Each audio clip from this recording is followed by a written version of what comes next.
impact in the lane as well during team fights. You're just going to get bursted down. So all you are is kind of just walking CC. But with that, Artie does have cripples and stuns, so I can imagine that it's going to be a little bit more impactful than just having a Sobek or a Shingen from behind. Yeah, that is the nice thing about Guardian. So even as you fall behind, because you are building tanky, as long as you don't find yourself 3 levels behind, you can, especially from the early game, make your way back farming. Oh, there is actually an Impale coming out from Pepe. He's going to go ahead and use the Desert Fury. He's going to be able to connect with Arsenic. Arsenic does get the dash out, and that does not connect from Pepe. So it looks like he's going to be able to get AOK and keep on farming for now. That was really good dash on the part of Arsenic. That Desert Fury would have probably forced him out. Keeping him from farming as well, forcing the back, would have been a huge advantage for Pepe, but now that his ult's down, Arsenic's is up, that he needs to be careful for their next fight, because we all know the Horus ultimate can be a little annoying having to run from. Yeah, it would not be fun to, especially because it's so little skill where you just kind of run in, take a shot, get your damage off, and then you get a kill. But looking at the two, oh, there's actually a kill over on the right lane. Jabber does pick up Mixtape is fire. Matthias trying to get out. Dash is good, so he does get out. All right. Are they going to collapse? No, they will just get some tower damage off as buffs are down right now. Yeah, Matthias decided to go back then. A little curious why he decided to, as Mixtape had already fallen when he got up in his ult. And you know, because it's a global, he should have had the vision another rotation was coming, so the fact that he dropped down, he must have been feeling a little more confident, and got very close to making a mistake and just feeding another kill to Lonzo. We do see a grouping of 4 players from Lonzo Lovers right here. They are looking to get that speed buff secured, and it is stolen again. There's no contention coming up from Moxie right now, being 2 levels down from the jungle, as well as just a loss of XP. I don't know how it's going to work out. Ganesh does come out. There is going to be a Raiju going at the Taiko drums. Does he pick up Mixtape? Mixtape taking a lot of damage. Again, Outlaw picking him up. We see that experience difference making a huge impact. Yeah, right now, Ambrose did have the good idea of coming from behind and trying getting some form of CC and damage out. Unfortunately, because he is Chronos, he's not quite there yet. He only has Shoes of Focus online, so his pen's not there. Damage is going to be a little lacking in these fights. And that 4-man invade, just to secure the buffs, they even went to the back camps in the end. Mixtape got caught out going a little too far. The Ganesh ult plays perfectly, guarantee the damage, keep going. And Seraph ulting Matthias and soloing down. Oh, they're having a really hard time with Moxie right now. I can't expect, there's actually might be a bit more of a team fight though. Gebel does come out, Cataclysm onto 2, trying to secure these oracles. They do get them, but no, there's going to be a dash in from Raijin. There's going to be Geb taking a lot of damage as well as 2 are out from Moxie. Pepe does get taken down by Arsenic, but they can't get the Chronos. I don't know if that's necessarily worth just for the oracles for Moxie right there. Starting the Gold Fury is Lonzo Lovers. Should be able to get it AOK here if they don't have any contention from Chronos. Yeah, Ambrose making his way out. A little risky. Does have the ultimate though, just in case. Doesn't even come close to getting it off. Just feeds another kill. I don't know what Moxie's doing at this point. Matthias going in will get 2 kills. Not the Gold Fury though, unfortunately. As long as it gets the triple, Jabber will just make it out. So in the end, Matthias comes back to clean up 3 kills, but they had already traded 2, and Lonzo still got the Gold Fury. Not entirely worth, but better than what it would have been otherwise. You know what, looking at the experience, it does put Matthias in a little bit, not just 1 level deficit between him and Jabber. I want to take a look at the XP real quick. Jabber about 9.5. Matthias is very close to 9, so that does kind of close their gap, which will allow for a little bit more of an impact and some more playmaking coming out from Matthias with that ult. So hopefully he'll be able to come out into these team fights a little bit more quickly, though we do still need to see Mixtape getting a little bit more love here. Seraph getting the outplay on him is a big difference, but we actually might see some contention going on over here, but Fire Elementals will fall. What can Moxie do to stay relevant at this point in the game? Moxie, at this point, needs to play safe.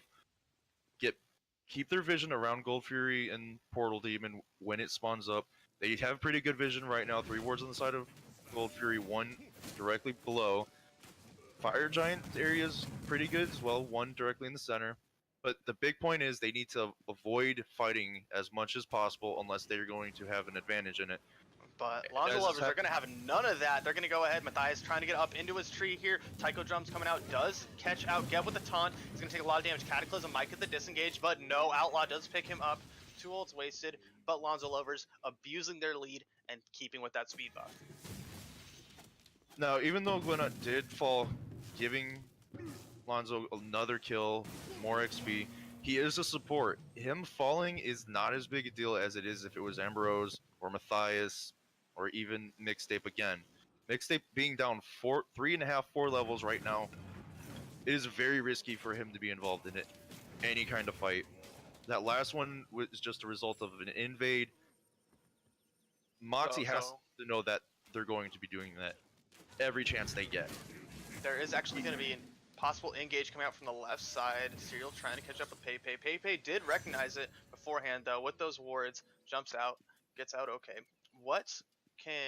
So if there's another invade coming out from Lonzo Lovers, what can Moxie do to counter that? In order to counter, they either need to have all 5 members there and try and catch Arsenic being on the left side and take advantage of that.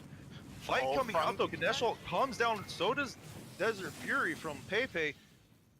Pepe does get out okay though. There is going to be Outlaw jumping on top. Tycho Drums again. There's the Aegis and Beads. Pepe gets taken down by Outlaw. That is a lot more impactful than definitely the support going down. And then they're going to go ahead and spread out and probably push these towers. Yeah, unfortunately Pepe did use his Aegis, which at that point, being surrounded, he just wasted a relic that could come up in the next, could have been useful in the next team fight, unless he's going to avoid. Seraph soloing Mixtape on the solo lane side. If no one from Moxie rotates, he most likely will take this tower, and it appears that as of right now, no one's going to.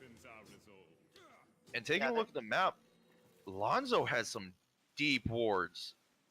They're going to be all the way up at the XP. They're going to know exactly what Moxie are planning, which buffs they're going for, and what exactly to abuse. So you can definitely see that they're going to be hanging out at the top side of the map a lot more, maybe even than their own jungle. It's going to be kind of a slaughter if Moxie can't get this under their control. Yeah, at this rate, the next Gold Fury is going to be very important. Matthias is going to need to have his ult up just so he can dive in and seal the Gold Fury. Because if Lonzo get that, as of right now, they're sitting at a near 4K gold lead. Expanding to 6+ K, especially with Mixtape being down 4 levels, team fights are not going to go very well. Moxie, you're going to have to start looking at rotations where they're either catching Arsenic out or even Outlaw, and he's been very good about where he places his Tycho lead. Drums onto Ambrose, but there is going to be the rewind to get him out of that fight. Though Arsenic actually soloing Pepe, there is just absolute chaos coming out from Lonzo Lovers on this, as well as there's actually going to be a team fight possibly breaking out. Mixtape does get caught. Stun is good though. He will get the disengage. Fight's still continuing. Seraph looking for the ult. Catches one. Brings it back to the depths of Lonzo Lovers, and he picks up the kill with the ult from Zeus Note to secure. So that was all of Lonzo Lover's ults burned. Arsenic using his to solo. Matthias and Ambrose both using theirs to survive. Mixtape falling yet again with Ardio. This is going to be a very long game if they plan on staying in this for much longer. Yeah, they need to just back up to their towers and try to stay alive as much as possible. I don't think they might just need to get wards up in their jungle, and if they recognize that there's 2 or more people, they just need to concede the buff for whatever's being contended. But there's actually going to be some aggression coming out from Ambrose looking for Seraph. He's not going to get stunned out. Fights will break up, but Jabber gets caught out, or Jabber catches out Ambrose, as well as the Gebel is already going to be brought out here. Rollout used. Will get caught out. Yes! Gleno gets caught for a double kill onto Jabber with the Gold Fury started. Yeah, this Gold Fury was pretty much free in the beginning as there was no real vision from Moxie Gaming anymore. The wards had run out time-wise. They were able to figure what was going on because they most likely did have the respawn timer on Gold Fury come up. But also you had Seraph and not Outlaw, but Serial playing pretty far up. Unfortunately, Ambrose just ends up going too far down into the enemy jungle at that point. Yeah, just didn't expect the guy around the corner, and so he just goes and picks him right up. Gold Fury does go the way of Lonzo Lovers as well as the towers down for Moxie. There is starting to be a little bit, but a lot of a steamroll. But there is 11k XP difference and a 7,000 gold difference. Lonzo Lovers taking this game. What they need to do is now is keep pressing the objectives, and they're probably going to be looking for the Fire Giant in the next 4 minutes or so. Yeah, that Portal Demon is definitely going to be the next big objective here. And with looking at builds, Ambrose is going for this Doom War, but unfortunately he has 2 deaths and no kills. He has been doing a lot of safe farming, but Outlaw is only getting bolder and bolder in his push against them, being ahead 2 levels. And with a fully stacked Doom Orb with Obshard, it's going to be very hard for Ambrose to safely clear any wave, because he will have someone in his face. As Lonzo does start up the Portal Demon here with Yabber and Outlaw. But there's actually a fight breaking out on the left side of the map here. Serial is trying to get out. Moxie looking for any returns they can get, but they can't really lock down Lonzo, unfortunately, and there is going to be the Gold Fury dropped with 4 out of the 5 members of Moxie trying to secure 2 over on the left side. They were completely baited off it.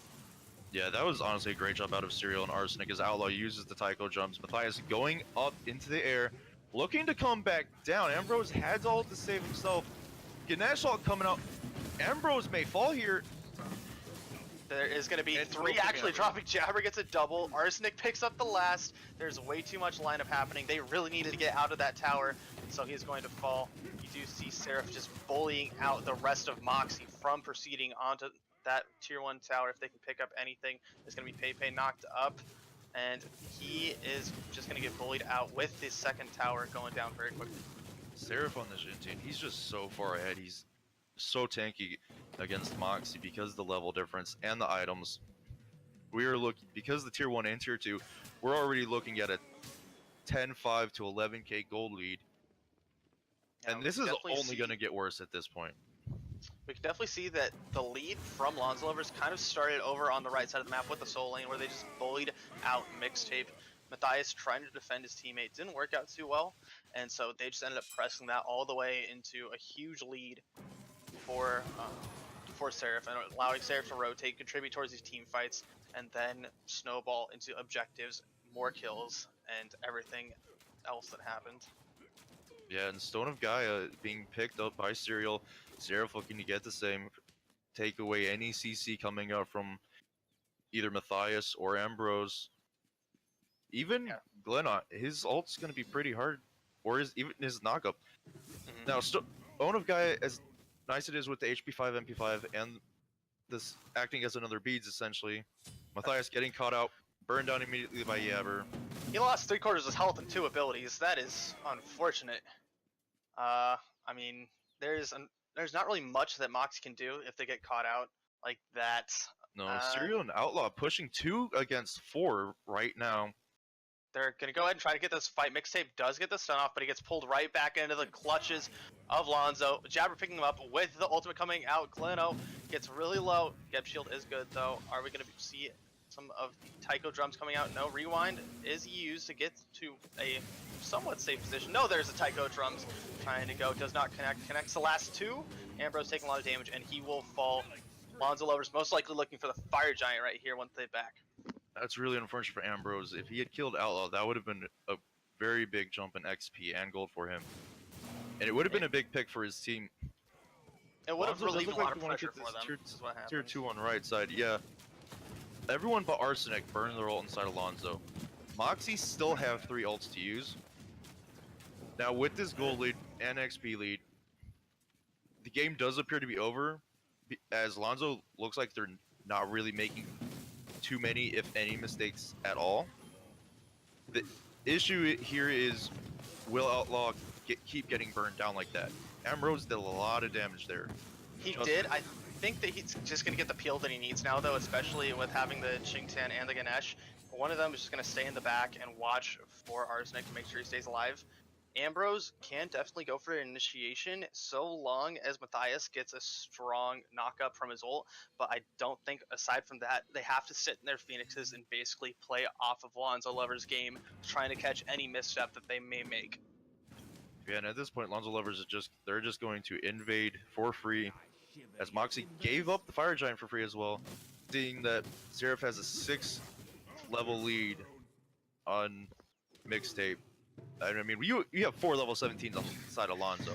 You don't even have a level 15 on the side of Moxie yet, and you have two gods that are solo farming. That's just how much pressure Lonzo has been putting up this entire game, finding themselves up 14k gold. All Max used to have to do is hope and pray under their Titan, pray to their Titan, make sure that they can stay alive.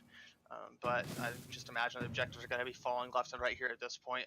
If they can, I mean, if they are able to get rid of most likely Outlaw, if Jabber doesn't clean up, and they're able to disengage, Moxie have a hair of a chance to be able to stay in this game. But we do see a lot of pressure, which is going to go straight down the left side. Phoenixes are going to start falling. Yeah, unfortunately for Moxie here, Serial picked up Emperor's Guard with Fire Giant and their level lead, especially being 2, maybe 3 items ahead overall for team comp position wise in their builds. There is There's Seraph going no into the chance of back. holding He's going to this. go ahead and try to knock up Pepe. Pepe getting chased down. Aegis is forced out. Ganesh is going to go ahead and keep the rest of them. Phoenix is going down. Matthias does go and get in the back. Tycho Drum's used. Jabber going to take a lot, or he's going to use a lot of damage, and there is going to be a couple falling. There picks up Matthias. Phoenix about half HP. 2 members of Moxie down. That'll be the first Phoenix falling. A huge win for Lonzo Lovers. Yeah, Lonzo Lovers do choose to go in. Looks like they will. Yep, they do pick up Pepe. Keeping the pressure though because of their level lead. Mixtape's gonna fall as well. Ambrose just stuck rewinding and sitting in the fountain. That's all. That's 4 members down for Moxie, but with such low levels, they have pretty quick respawn timers, so they might be able to make some sort of impact with the health going down, chipping away over at Lonzo Lovers. Second Phoenix taking a lot of damage. Ambrose, unfortunately, he might fall here, knocked up. Jabber cleans him up. This Susno is doing immense amounts of work right now, 11-0. Yeah, Jabber played extremely smart there as he used his teleport to get away from any incoming damage. It immediately went back in to burst on Ambrose and decided to get out afterwards, knowing the respawn from the enemy teams coming up, making it out in time. And this is the power of Emperor's Guard. That first team fight on the left side, as Matthias ult's looking to go back in to try and slow this down. Jumps on top of it too. Arsenic taking a lot of damage. Desert Fury used. There's about a half health Pachimon, but there's going to be a Tycho Drum's going to be zoning them out. 2 are forced out from Moxie. I don't know if they can look for it. They didn't even stop the pressure. Phoenix is down. Lonzo Lovers maybe looking to take it back. No, they will elect to go ahead and finish up their 6th item and clean up anything else in Lonzo's jungle for a consolation prize. Yeah, they will end up picking Portal Demon here too, but as I was saying before, with Emperor's Guard, that first, even the second fight from the left Phoenix to mid Phoenix, it's making that big of a difference having the Phoenix damage slowed down and how often it's going to be able to do it, because that damage does increase over time the more hits you take. And had they not had that, Moxie Gaming may have actually gotten to kill 1 or 2 more instead of essentially nobody at all. Yeah, it lasted a long time. Stop the right Phoenix from going down. Fire Giant coming up in about a minute here. You can't expect Lonzo Lover to just kind of hover around, get some wards out. If they don't want to finish up, they can get the Fire Giant, but there is going to be Mixtapes taking a lot of damage. Outlaw taking 3/4 of his health with 3, just his regular kit right there onto a tank. That is a lot of damage. We might just expect an end here coming pretty quickly. Yeah, and this game, I mean, we've seen Jabber is 11-0-11, being part of 22 out of 25 kills this game. He's top of the damage board right now with 18-9, about to be 19. Desert Fury Matthias ulted. Pepe falls, Matthias ults in. Outlaw could be in trouble here, but Matthias doesn't keep it up. Arsenic takes out Mixtape. And the Titan will fall here. This will be game as Moxie Gaming unable to hold. Oh, but okay, there was the end. I saw that there was Outlaw getting forced out. I wasn't sure if he was going to go down as well. Jabber most likely able to clean that up, but I was holding my breath for just half a second there. It looks like Lonzo Lovers do take the game, and they're going to go on to the next round here. We're going to take a look at the damage charts real quick and see where the victory really lied for Lonzo Lovers. Yeah, and that was just a really clean game on their part. Jabber came out with top damage, 22, nearly 23,000 player damage, 25 total kill involvement out of 28. In about 23 minutes, that's 1,000 damage a minute. That's pretty good. I mean, it that's would. a lot of fights that they forced too. As soon as they got that solo lane pressure, they took it everywhere on the map. That was great You saw them. decision making. I don't think Matthias got a single speed buff, even after like from the initial one, because they got that invade after the solo pressure, and Matthias just lost it. He was unable to contest, and Jabber and Seraph just go and take it over and over and over. Eventually, all four grouping, resulting in Moxie's just going farther and farther behind. Any final thoughts for this game before we move on to the next one? Final thoughts for this is those invades and Matthias never really being able to get his speed buff is the result of Mixtape being down. He was 0-8 and 0, never really able to do anything. And every time we were talking about it, it seemed like we were just talking about him either being at risk to dying or just getting wiped immediately. And this just came down to Lonzo lovers having better, I want to say, mechanics, as they were on top of those buffs when Matthias or someone from Moxie should have been getting them, because there were sometimes they were up for 20, 30 seconds after already spawning. Moxie knows that they're up. So does Lonzo. No one was there as soon as the buff spawned. So they needed to have better chances of getting to it, but Lonzo had too much freedom. Well, that is going to be our first game of the night. We're going to be moving on to the next one shortly. Lonzo lovers do take the win. My name is Cake Man, here with Vengeance. This is the Smite Prime Battle of Asgard 5v5. We'll be back in just a couple minutes.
Say something, Jithens.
Hey everyone, my name is Cakeman, and we are back with the Smite Prime Battle for Asgard 5v5, joined here with Vengeance, looking with Blame Jithens versus Pangolin Patrol. There's going to be a couple bands out so far. There's going to be Uller, Raven, Kokolin, and one last coming out of the pot right now. Yeah, and just out of respect and to honor the Blame Jathans hashtag, can we please get some Blame Jathans in chat? Hashtag Blame Jathans, or if you have the email, let's see that in there. Let's get some Blame Jithens in chat. I know he messes with our streams, my streams sometimes. It's a good old time for Blame Jithens season. But we're going to see they're actually going into the bank time for another ban. They're probably going for maybe a targeted ban. I don't know. It's nothing standard here, so Penguin Patrol might know something. No, it's the RDO. Going into that bank time, I was expecting there's going to be something a little bit more interesting, but apparently not. Yeah, I'm sure the thoughts here were, did they want to ban RDO, Ryzen, or maybe even AMC? Those are the three other popular bans that we have. Ryzen being picked up by V Freak. As we saw in the last game, still a strong mid lane mage. Still comes down to the player and the comps, though. So kind of interested to see what Pangolin's going to pick to try and deal with this. If we're just going on off of OP picks, they could go, Dodgy hovered. I'm maybe an AMC picked up here. Then if we're going for just straight damage, yep, AMC. So power picks out of the way right now for both Blame Jithens and Pangolin Patrol. Kind of nothing really too crazy to round out any team comps right now. Maybe picking up a jungler for Blame Jithens, so just so they aren't banned out. But I can expect that it's going to be probably a support and a jungle coming out for them. Yeah, Dodgy being in a very interesting spot. We all heard about how good she has been on PC, but when it's come to seeing her more in the competitive scene, the picks and bans for her haven't really been there as often as some people might have thought. And I do believe that's due to a lot of people comparing her more to Circuit. You know, you're in, you're out. Mhm. Use the ult to get them close. Definitely see that. She also, I mean, she's a really good beads popper. So if you use her to try to go ahead and say just get some beads off of the Raijin or pop the ult, and then you have a very clean disengage with your forward dash, you can get her away kind of okay. Osiris and on her locked in for Blame Jithens. Very high, early high pressure composition coming out on that side of the map right now. Yeah, Osiris is a very strong solo laner, as we've seen, using his tether just to be able to lock people into place, slow them down. And it's very interesting to see the on her picked up again, trying to get that possible early pressure. Amaterasu being hovered. Do you think this would be more of a solo or support pick? I mean, it might be a flex. They could definitely roll that, where it could be that support or solo. Don't think I would like to see this in solo. Okay, Sylvanas locked in. If they went for the Ama, that would be a tough fight against Osiris. So I'm glad they went for that Sylvanas. With that sustain and wells, a good amount of peel to help keep AMC alive. I prefer this pick a lot more. So we're going to see what is left for Jithens is the support and the jungle. There's going to be the get ban, so they're definitely targeting that out. And we can definitely expect another supports, or probably, I'm going to guess maybe, let's throw out a Thor ban coming out from Pangolin Patrol to go ahead and stop out Blame Jithens with their composition so far. Yeah, you definitely agree that it could possibly be that. We could see Susanoo.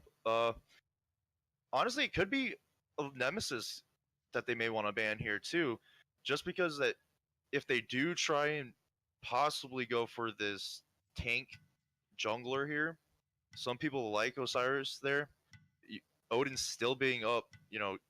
it would be rough with a Sylvanas especially to get Odin caged and taiko drums. I was just thinking of that. You get that Odin cage down, AMC's gonna be in a lot of trouble, Sylvanas in a lot of trouble, Raijin Taiko Drum's cleaning it up on her is gonna just be ahead because he's an early god and he's just not gonna get beat by AMC early, hopefully, even though AMC is very strong at 1v1s.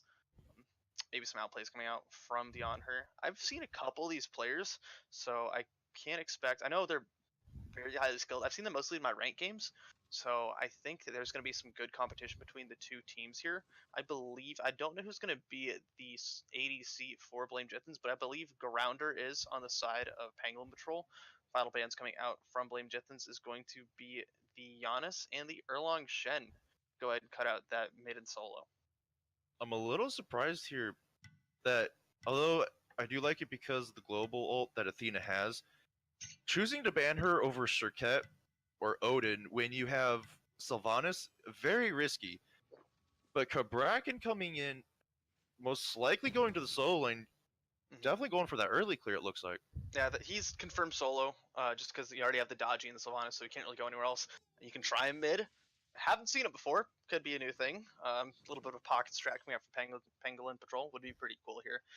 Fafnir, or no, going to see the Ganesh, so we just have to see the jungle for the final pick on Blame Jithens. With all of that composition, I'm going to expect some good burst damage and setup. We'll have to see what Shane pulls out of his hat here. Getting really low on the bank, Shame. And is he going to? He gets the Kamazots. I like that pick. Interesting choice out of Shame for the Kamazots. We don't see an Odin or Serket, both of which would be really strong, especially if they do lock in Raw. So surprising that they did not go any anti-heal outside of Osiris by way of gods, having Serket and Odin open. The Odin pick would have been really strong here, but I can definitely see the Kamazots where their goal is to basically burst down AMC, and then they can focus target by target. Dodgy will be a little bit annoying as well as Kabrakan, but all they really need to do is just kind of focus one target at a time. They have the abilities to do so as well as the CC, so Blame Jithens may be able to bring it out, but Pangolin Patrol with the back and forth disengage, reinitiate, disengage, heal, reinitiate is going to be a very tough thing to deal with for Blame Jithens. Yeah, I definitely want to be seeing some Pestilence and very early Brawlers beat stick, Divine, even possibly Divine Ruin right away, just so they can deal with the Raw and Sylvanas combo. Otherwise, they're going, especially having a Bracken, those heals are going to do a lot. For sure. That is going to be our final roundup for the compositions of Blame Jithens and Pangolin Patrol. My name is Cake Man, here with Vengeance. We'll be right back with the Smite Prime Battle for Asgard 5v5 tournament.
What's up, everybody? We are going in with Blame Jerfins versus Pangolin Patrol. We're actually going to go ahead and go on the left side. Seer trying to go ahead and get away.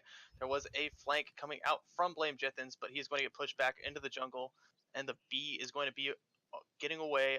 Okay, but at the loss of the dual lane, getting a strong start on the left side. I'm joined with Vengeance going on. What is up with this beginning of the match right now? It looks like they wanted to get an early kill on AMC, which is always smart, just because you don't want to let him get ahead. But it looks like they're being punished for it in the mid lane, as Mike and Grounder just moved straight to the red buff on Blame Jathan's side of the map. But the dual lane is going to go ahead and take damage on the other side of the map, so it's going to become a trade. But it looks like Valkon's going to find himself a little bit behind when it comes to farm and XP. Unfortunately, not getting that red buff is going to be a little bit of an XP drop right here. Mike going in with the rotation will get his farm. Valkon's going to have a hard time in his mid lane, but you can't expect there a little bit of a jump in XP for Blame Jethins right now on the rest of the map, so that won't be a terrible loss. Valkon just has to play a little bit more safely here. But aside from that, looking at the starts, everything pretty standard. No crazy stuff going out here, except for Grounder decided to go with a Vampiric Shroud instead of something like a Mark of the Vanguard. What is that going to do for his laning phase here? It looks like he's just trying to get a little extra poke damage out when he uses his Cataclysm to wave clear, and possibly just try and get some sustain out of it too while he's in lane. Very interesting choice, not to set standard, especially since it is an Osiris and Camazotz, but we'll just have to see how it works through his aggression. There's looking in the mid lane here. Valkon and Mike kind of just back and forth wave clearing right now, and the support's actually rotated over to the duo side of the map, which hasn't been standard for this meta. Honor taking a lot of damage, being zoned out right here. That is kind of unfortunate, as well as we do see Pangolin Patrol taking advantage and getting rid of all of Blame Jethins' buffs right now. That is going to be kind of rough with Honor being low, and the sustain from Pangolin, it's going to be a rough fight here. Yeah, and on the solo lane side, they actually took advantage of Grounder going Vampiric Shroud. Soul getting knocked up by the Ganesh Dash. Freak staying on him, Valkon dashing in, Sword jumping to separate Soul from the rest of his team. However, Murtor comes in, he is level 5, he can do some serious damage. Freak getting poked hard, but Shell coming out. Oh, is that going to be the first blood? Soul getting real low. There is also going to be, you see Shame coming over on the other side. This is such a back end rackety team fight. Valkon will clean up first blood, picking up Soul. Seer gets a return onto Valkon here. And there's going to be V-Freak taking a lot of damage. Shame looking for another kill. FTS trying to get that. It is secured by Shame, and then there's going to be a rotation with V-Freak trying to get the disengage. Minus getting the return kill on that. That is going to be a 2-for-2, with most likely the rest of Pangolin Patrol getting out there. Unfortunately for Blame Jethins, they couldn't get Freak out. He wanted to stay a little longer, try and get that little extra kill. Traded out 2-for-2 at the end of the day. Unfortunately, though, Jethins had to use ults in there. Mini Eyes and Soul, both level 4 when that fight was happening. Though it did put Shame to level 6, so he will have a little bit more presence, at least for now. I'm sure Minus is going to be hitting 6 pretty soon here, looking at his stats. Yeah, he's halfway, so a couple more buffs and he's back up on it. But that was actually a pretty good fight in terms of Pangolin Patrol here, because that kept Valkon from getting 4, and without those Tycho drums, there was really no impact that he could make, but they're actually going to go ahead and look to invade the speed buff. We are seeing deja vu from last match here. Do Blame Jethins want to go ahead and stay on this? It looks like no. Yeah, but the difference between this and the last match is, though, these are closer XP values. You don't have the Soul later down, although he is getting poked out pretty hard by Nixon. Soul was looking to catch someone out, but unable to find anyone during the rotation back into mid lane. And these fights, Jethins want to be very careful. The only advantage that they got from that first fight was getting the 500 from first blood. That was it, but Nixon actually goes ahead and he solos out Grounder, though Grounder does pick up Shame in that attempt on the fight here. So Grounder, he was around 200 HP. Shame diving a little bit too hard, does fall there. So that will keep him hopefully relevant in the lane. 1 level XP deficit for Grounder on the Nixon, so that's going to suck a little bit with Pangolin Patrol though, and they do notice the aggression on the right side. They go for the Oracles, so little things here and there, but then there's actually going to be a fight. Desert Fury coming out on FTS sword by AMC with those hives. He is so fast. He is so fast. Seer trying to get away. He's actually going to go up, gets away into the tower, and is A-OK safe. Yeah, Soul does start making the rotation over just to make sure that sword doesn't get a little too gutsy. Seer having Bluestone instead of Death Stole, so the sustain is not there to where he could have gone and hit minions. He had to back up closer to the tower. The big difference though here, Sword had to use his ult. Still couldn't confirm. So he needs to avoid any fights recently, especially since Seer is playing AMC, who is a really good 1v1 fight god. I mean, he almost took it back. That Desert Fury got him pretty low, but you saw those auto attacks were swinging coming out from Seer right there. So that's definitely something for the side of Flame Jetsons to worry about. So I would like to see a little bit more aggression coming out from Seer, not just camping out the solo lane and getting Osiris fed. That's very good for team fights, but making sure that the AMC doesn't get fed and just regular farming. Give some love to the left side, and then they might be able to take some advantage as well from there. Yeah, Shane was looking to gank Mike in the mid lane, but he managed to get a ward down, spot him out very quickly, as they do place essentially to de-ward Shane. 3 now in the mid lane, as looks like Valcon did back, and you have Shane. If Soul hit that, Freak was dead. He was dead to rights. His dash was used over at the mid camps to try to get a little distance, but man, I would like to see Soul going for a little bit more of those cheeky grabs, and if he can connect those, that's going to be some big plays coming out for Pangolin. Definitely. Sylvanas pulls can always be some of the scariest things, especially when they are hit suddenly and not expected. Sometimes people just don't expect them to have the range, and they just get it in time. Especially when you have Daji and Ra sitting right next to you with both their ults, that's something you don't want to be pulled into. Oh, that would be mayhem in a basket right there. But standard clear going out still. Looking at the grass, it's a little bit of a gold lead for Flame Jetsons, how they took advantage of rotating around the other sides of the map, getting buffs, while Pangolin Patrol was trying to go ahead and get some, or defend themselves from ganks, and then Flame Jetsons taking advantage. Over on the solo lane side, Nixon was looking to invade, got spotted out. We had Mike rotate over, minimizing grounder here. All 3 of them backing up as there's now 4 on their speed. Question is who's going to secure it?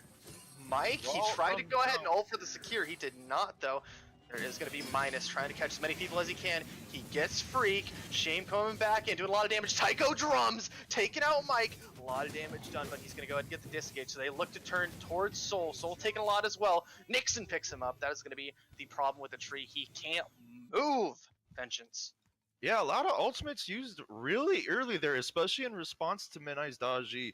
Good on his part just to get up, get the chains down, forcing Shame up, and Valken using his Tycho jumps a little later, as we saw Soul come in, try and get a knock-up to get something going, but because Mike didn't hit the raw onto anybody, was more trying to get the objective secure on the speed camp, they had to back off really, really fast. And unfortunately for Soul, because he is on Sylvanas, and has the tank boots over the Travelers, yeah, or Talarios, it's going to be a little hard for him to get out easily.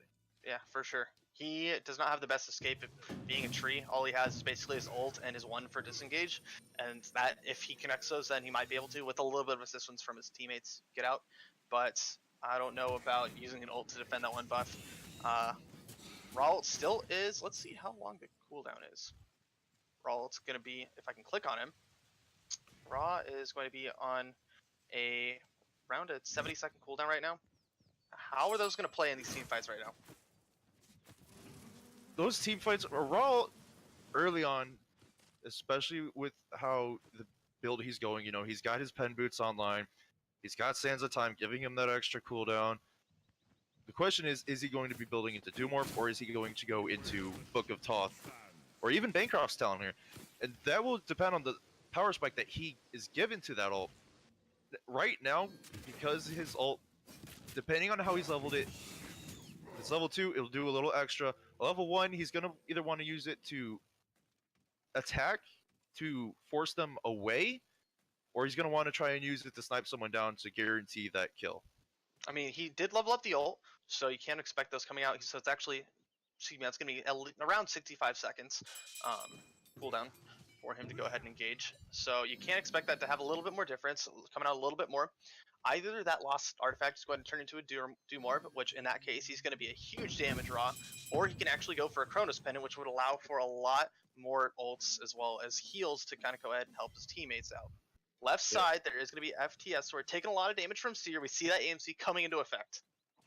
Yeah, and here we see Seer has gotten that XP a lot better to where it was before. Sword seemed to have an advantage. Seer, with Devo's Gauntlet Online, it's 10 stacks compared to Sword 7. Big turnaround considering it looked like Sword would have his up first. And in the mid lane, we have 3 pushing. Mike's alone. Well, I don't think they're going to go ahead and engage on Mike. They got the portal, and now they're looking for the Gold Fury here. Can they make something out of it, though? It looks like they're not in sync enough to get this, as Pengol and Patrol do rotate, and Seer was peeking it out. There's going to be the ult coming out from Soul. He does use that Wrath of Terra, connects onto Valcon. Valcon forced into Tycho Drums. There is going to be the ult just off the mark. Mike almost took Valcon's head off right there, but he gets a lot of damage onto Freak. Duck Minus going on for it, cleans up Freak. He's going to go ahead and go right into the underworld, according to Season 5. Pangol and Patrol take advantage of that, and they are going to go ahead and press their advantage going into the left side of the jungle and even the Gold Fury. And it looks like Sword may get caught here depending on what Soul does. As he was pushing up far, Soul will not push any further. It looks like they're going to go for the Gold Fury. That was a great fight out of Pangol and Patrol. Min-Eyes did his job, burning beats, burning ults. It really just doesn't go Jathan's way at all. They didn't get but Desert Fury! He stole it! Sword steals with the last hit of Desert Fury being chased. That is his leap, but the impale to knock Min-Eyes out.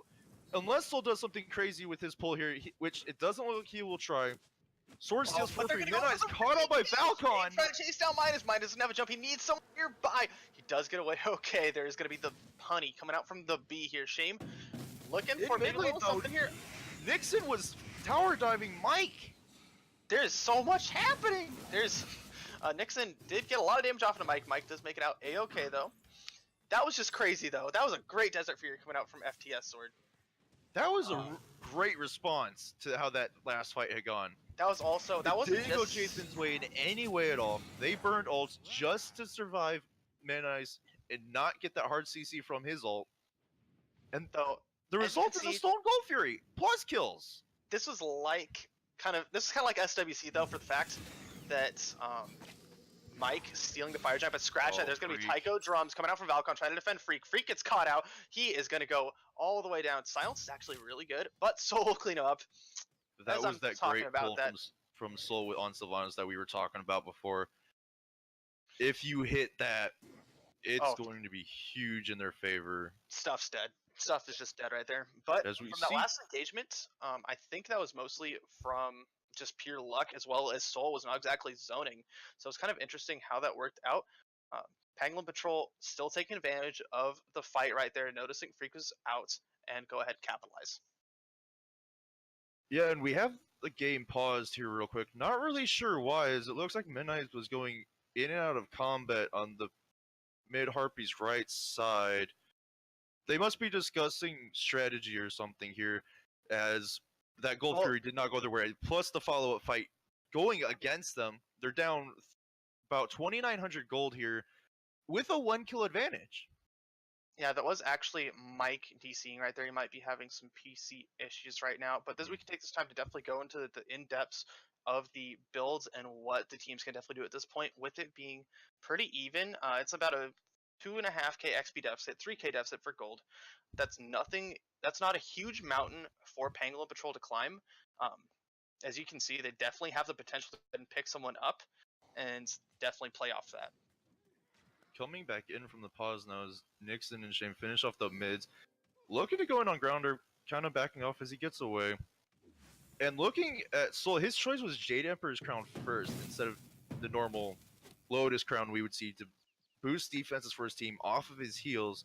Little interesting choice. Understand why, due to Shame and Sword having their power spikes, especially from the early game, with Sword on his passive. Yeah, they just don't want Minus or Seer to do anything right now. He's going to try to get into AMC's and Aji's face and try to just harass him as much as possible, force ults, force dashes, and then just keep any distance that he needs for his carries to go ahead and get in there, and then pick up those very important impact frags that they can use. Now, part of the problem I have with this Jade Emperor's Crown on Sylvanas is we already see a Pestilence and There's a going to Brawler be Speed a Stick. gank coming out from the right side. Nixon does get caught out trying to push the tower. There is going to be the wraps going out.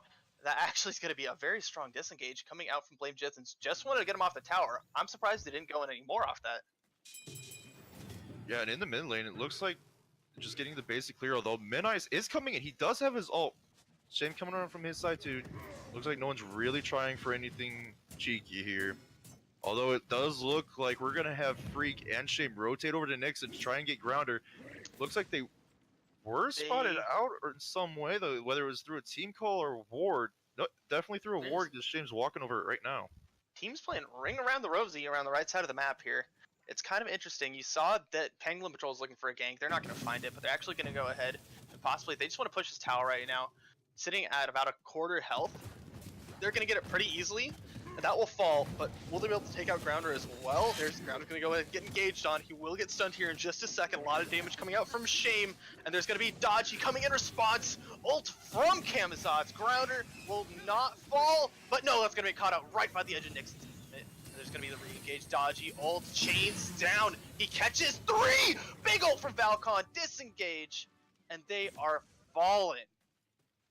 Yeah, that was a great job, honestly, on Grounder. He saw his teammates rotating, wanted to bait out a little longer. Unfortunately, I wasn't able to go immediately into his ult to try and peel them off. And good job from Shame to go into his to Seer deter Soul's sword on the left side of the map during the entire time that fight was happening. That was a big impact right there too. Seer picking up that kill in response to Blame Jithin's aggression. Blame Jithins though are going to go ahead and get the Portal Demon. Once these team fights really get going around the towers and the Fire Giant, I really hope that Seer can make an impact because he has done a great job out farming and just fighting Sword at this point in the game. Yeah, and this is the power that we see of AMC when it comes to 1v1 fights. He's going to be looking to be half to a full level ahead now of Sword. And although, yes, it is a big pickup because it will help in fights, it's still rough that the Portal Demon went for free the way of Blade Jathans, especially after losing a tier 1 tower. They're finding themselves down nearly 4k gold now. The gold lead is slowly and surely increasing. And honestly, how the tide of this game is going to go is going to be determined on this next Gold Fury because, as I said before, we have a Pestilence and an early Brawler's Beat Stick. Also has on Sylvanas right now is Jade Emperor's looking to go either Genji's or Shogun's Kisari next. It's going to be a little hard, even though they do have 2 healers, to really have that boosted healing with so much anti-healing already. It's most likely going to be a Shogun's Kusari, I think, just because they really want to maximize that damage coming out from the AMC, and then they can go ahead and try to make them a little bit more relevant once they group. I think that, because you see AMC sitting level 16, he's the only one that's going to have any contention for these team fights with Blame Jithins. You're going to see Minus, he's going to be popping beads, there's going to be the Raw coming out, but the main source of the damage is going to be this Amuz and Cobb right here. Yeah, Shame and Freak were looking to kind of catch someone out in mid lane, but there was a ward sitting there the whole time, so they were always spotted out. Sword starting up the Gold Fury for his team as Pangolin Patrol start collapsing in, but Shame goes in, half healthing Midnight, but taking a good amount himself. Valcon cleans up Minus right there, but then Shame will fall to Soul. Just Sylvanas things, picking up kills right there. There is going to be Blame Jithin sticking to the Gold Fury. Ultimate coming out from Grounder. Blame Jithin does secure the Gold Fury. Valcon in the Tycho drum is going to go and do some damage. Lots of damage going on to Soul. Not a single one connecting onto AMC. This is a lot of trouble. Sword getting really low here. Freak trying to chase him down, but then Pangolin Patrol coming in response. Valcon in the mid lane, cleaning up Mike. And they are going to go ahead and take this advantage and press it. There will be the disengage coming out from Sword, but not for a huge lead of the other team. Yeah, and it's nice to see that Blame Jathans did pick up that second kill from Valcon, as they burned a lot of ults after securing the Gold Fury there, just to try and get that much more damage. It would have been really disappointing to see them do that and essentially get nothing for it, because Minai's and Shame had already traded, and Shame died to the whips from Sylvanas. Yeah, that was that was just an accident mainly. Minus trying to go ahead and secure his buff. He does. There's going to be Grounder looking to go ahead and take a fight, but Shame will go ahead and be there to just kind of say, hey, you don't need to go ahead and poke my buddy here. I'm just going to take this and walk away. So they're going to go ahead and actually get in a pretty large lead. 4,000 gold, almost 6,000 gold, 4,000 XP now for Blame Jithens. There's still almost all towers on the map, only the solo side down for Pangolin. So we're going to see some groups and sieges with Sword he's going to be not getting caught out. He wants to be the one engaging, but he gets grabbed by Soul, taking a lot of damage. Beats Force, Mike goes for it. Does he want to go into the ultimate? He has it available. He goes. Snipe is off the mark. Oh, the raw. Not really sure why he wanted to use it unless he was trying to get Sword there, but Sword wasn't anywhere near that direction. As Manas does come in on Falcon with the pull. Beats coming out really late here to try and make sure that Sylvanas can't do any more CC. Pangolin Patrol, they're going to go ahead and try to fight this under tower here. Blame Jithens looking for a straight engage now. Tycho Drum's doing a lot of damage. Seer's still alive, as well as a lot of beads pop for Pangolin Patrol. If they do engage on this, and one of their carriers gets CC'd, they're going to go down very quickly here. But there's going to be a lot of damage. On to Nixon, he's looking to go for it. Seer is forced into the back. Desert Fury takes him down. Shame, and yes, Sword get some kills. Mike falling, as well as Minus actually cleaning him up. Falcon, but getting traded out in the end. They are prolonging this fight under this tower. Soul and Grounder wanting to get out, but still returning quite a bit of damage. Grounder going to finally fall to shame. Soul's just gonna walk away as a tier 1 falls. Very interesting choice to fight. Seer having to use his Aegis early, only took damage from the last bit of Tycho Drum, still enough to chunk him down to where Shame and Sword were able to just combine first 2 of their hard carries down out of the Raw and AMC. And because of that, there is Pangolin Patrol cleaning up the Fire Giant free and clear here. It was kind of sad just seeing, looked like Pangolin Patrol had a really great setup with a lot of beads popped and for a good re-engage, but with their healing being not being able to utilize their healing because of the anti-heal that Blame Jithens has implemented into their builds, it just goes their way very easily, as well as saving their ultimates and using them just at a perfect moment when Seer's low enough. There is just snipes going on.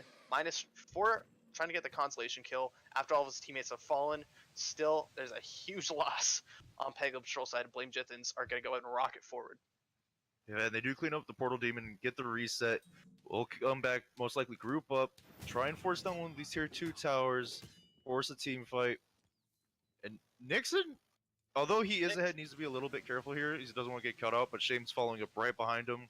So no one from Pangolin really able to catch that out in time to where they might have been able to get good enough to force him out. He wouldn't get forced out, I don't think, just being so far back. He had, as well as a Portal Demon, he had a lot of teammates essentially right next to him, so he didn't have to worry too much. What Pangolin really needs to do here is just try to play as much under the tower as possible and extend this team fight under the tower, just make sure that it doesn't take damage. But they are going to go ahead and re-engage, maybe? A little bit of damage coming out with Blame Jithens. But then there is a dodgy ult. Chains do not connect. Chain does find one. There is a late beats and Aegis. A lot of damage onto Mike. Osiris ult. Shame ult. There is 4 not healing. Falcon picks up Mike. And there's going to be a lot of death and destruction coming out from Falcon. Seer does get Shame, but Shame gets in return. And that is going to be just about a wipe. Just a beat to the name of Pangolin Patrol. That is a huge fight for Blame Jithens. Yeah, Seer here needs to play a little safer than what he is right now. He's going to get completely dove by Nixon if he stays for too long. Freak as well. And this fight, we see the Sylvanas having only Hunter's Garb.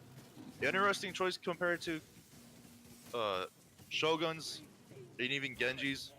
Understand why, but Sears, as I said, decided to stay too long, so he falls. Deicide comes in late, and this just leaves more options open for Blame Jithens, as they just took down a tier 2 and Phoenix. Yeah, they're just going to get the rest of the towers at this point. They can just roam around wherever they please, basically. Shame losing the Fire Giant, not too much of an impact, but mainly having it on top of on her is going to be, it's just tower damage. And they are doing a ton of right now. They just it looks like Blame Jithens want to clean up Gold Fury, extend their lead that much more. They're already up about 12k. This is going to extend it to 14. I mean, this is really the point of the game where it gets harder and harder. We're not at that point where gold doesn't mean anything anymore and you're down 10k. We're at the point where this 10k means 2 or 3 items on each god that you don't have. That means a lot for Flame Magicians right there. Basically being able to they can 2v1 if they really want to. I mean, it doesn't really matter what Pangolin Patrol do at this point. With that 10k gold deficit this point in the game, they're going to have a lot to work with. So if they do want to go ahead and have any real fight, they need to stick under these towers or even the Phoenixes and make sure they can heal up their carries, specifically Seer. And if Seer doesn't get caught out because he's a wee little bee, and if he gets one little amount of CC and doesn't get healed, he's going to go very quickly. There's actually a fight breaking out on the left side here. Seer does pick up Shame. That's exactly what I'm talking about. Wow, that ultimate had given out quite a bit of damage. Seer was initially caught out completely, so unable to help him, but as soon as they get under the tower, Seer just turns her around, and that ultimate does so much to Shame that he just gets completely deleted here. This hurts Jathans here. Even though they have fire, they're not caught in a 4v5. Seer showing he can and will kill them if necessary. That's what I'm talking about, man.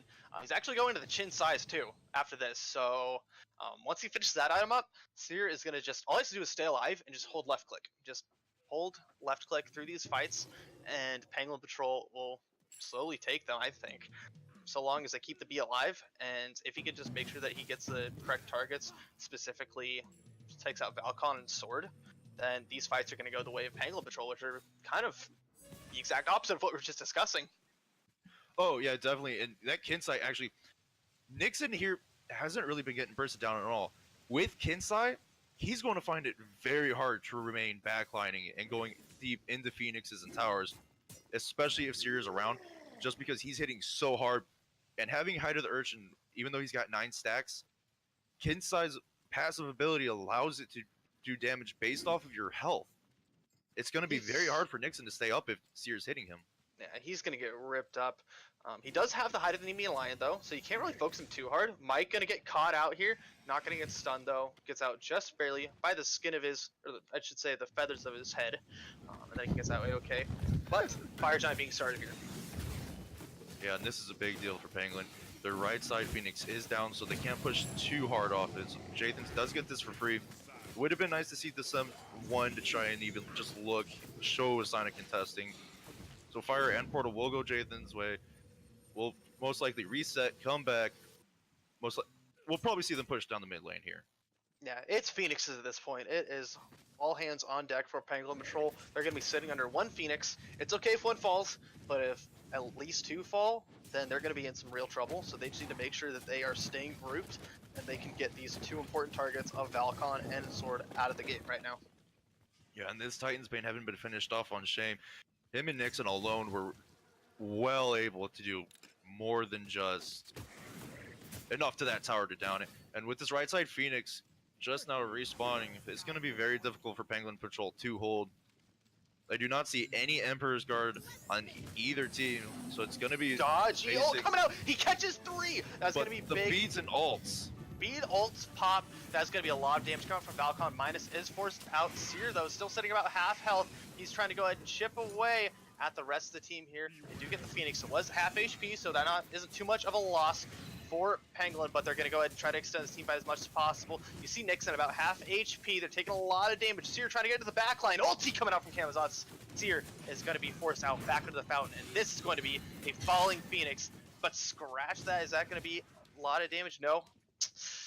That's going to be another dead Phoenix. Yeah, those 2 Phoenixes do fall. Unfortunately for Valcon, he could have done so much more, knowing that his intention was going to be to ult on Midnight's ult. I feel like he should have been pushing forward instead of running away. He could have hit more on the Taiko jumps, done quite a bit more damage. They possibly could have picked up 1 or 2 kills. And now it looks like they want to try and group up back with the minions, push this left Phoenix down, and they need to be careful. They only have 2 ults from Sword and Nixon. Seer, Mike, and Soul all have theirs. If they go right into that Phoenix, we can see Sylvanas knock up into the Raoul, and this could cause a lot of trouble for them, even with Fire Giant. There is going to be that grouping. Wave taken down, so this might just have to be Jithan's all inning on top of the Phoenix at this point. They kind of do want to do it. 5 members with Fire Giant is a possibility here. I think they're just going to stall, though, play the waiting game for the wave, and then just chip away at health right now. Yeah, during that slow, Shame is pushing up the mid wave. Mid-wave Ult minions just from so they can get in there. Midas hits on Valcon. Valcon forcing the Tycho drums yet again. Midas does get actually taunted into it. Big ult from Soul with a good disengage, but Shame coming around the back, taking out Seer. And then he will fall, trying to get the rest of the Pangolin Patrol here is Shame. He doesn't get that, but that is the final. Phoenix is down. And Flame Jithin's looking to go in and Titan at half health. Titan taking a lot of damage here. Mike sitting in the heal, but that is going to be the ult from Nixon. Nixon does clean up Mike. Grounder trying to go ahead and use Cataclysm, but no! That is it. That's going to be the game going away from Flame Jithin. Yeah, unfortunately for Pangolin, they kept relying on Min-Eyes to do the initiation, so Soul had to use his more defensively than he could aggressively. And in this situation, I think you would rather have the Sylvanas use his because he could get more control on more members than Min-Eyes. Min-Eyes is more of a skill shot than a guaranteed hit, especially when you have all these abilities coming out. I just feel like the ult decision there was a little odd. A great choice for Shame to go in the backline, take Seer down, do not let him hurt your team anymore. So in the end, Lame Jathan's able to take the Titan pretty easily. Looking at that top damage coming out from Valcon, those Tycho drums doing some work, drumming up some business here for Flame Jithins. I think the main impact, though, it was kind of, once again, just utilizing team fights. Also, that ult from Sword coming out into the Gold Fury, I think, escalated them to get like a little bit of a lead item-wise, resulting in a huge victory for them. Yeah, that was a big play on Sword's part. That gave him the advantage, and even what really helped that along more was Penguin's Patrol's decision to position themselves around the Gold Fury after the steal, because Valcon came in and just cleaned up Min-Eyes, catching him out with his own teleport. Yeah, it made a huge impact for that game. That is going to be Flame Jethans versus Pangolin Patrol. My name is Cake Man, joined by Vengeance for the Smite Prime Battle of Asgard 5v5. We're going to be right back with your next match.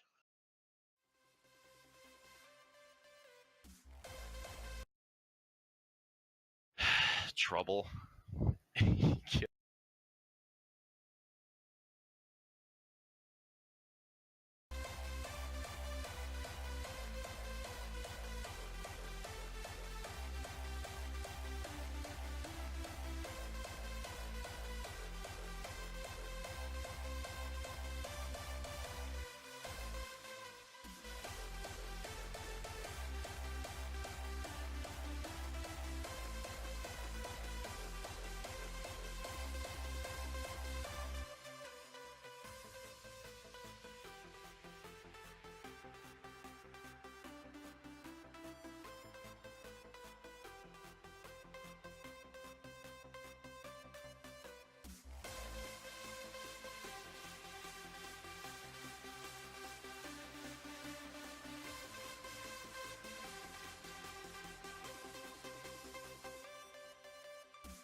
What's up, ladies and gentlemen? My name is Cakeman, and I am here joined with Vengeance. We're going to go into our semi-finals match. It is the team versus Lip.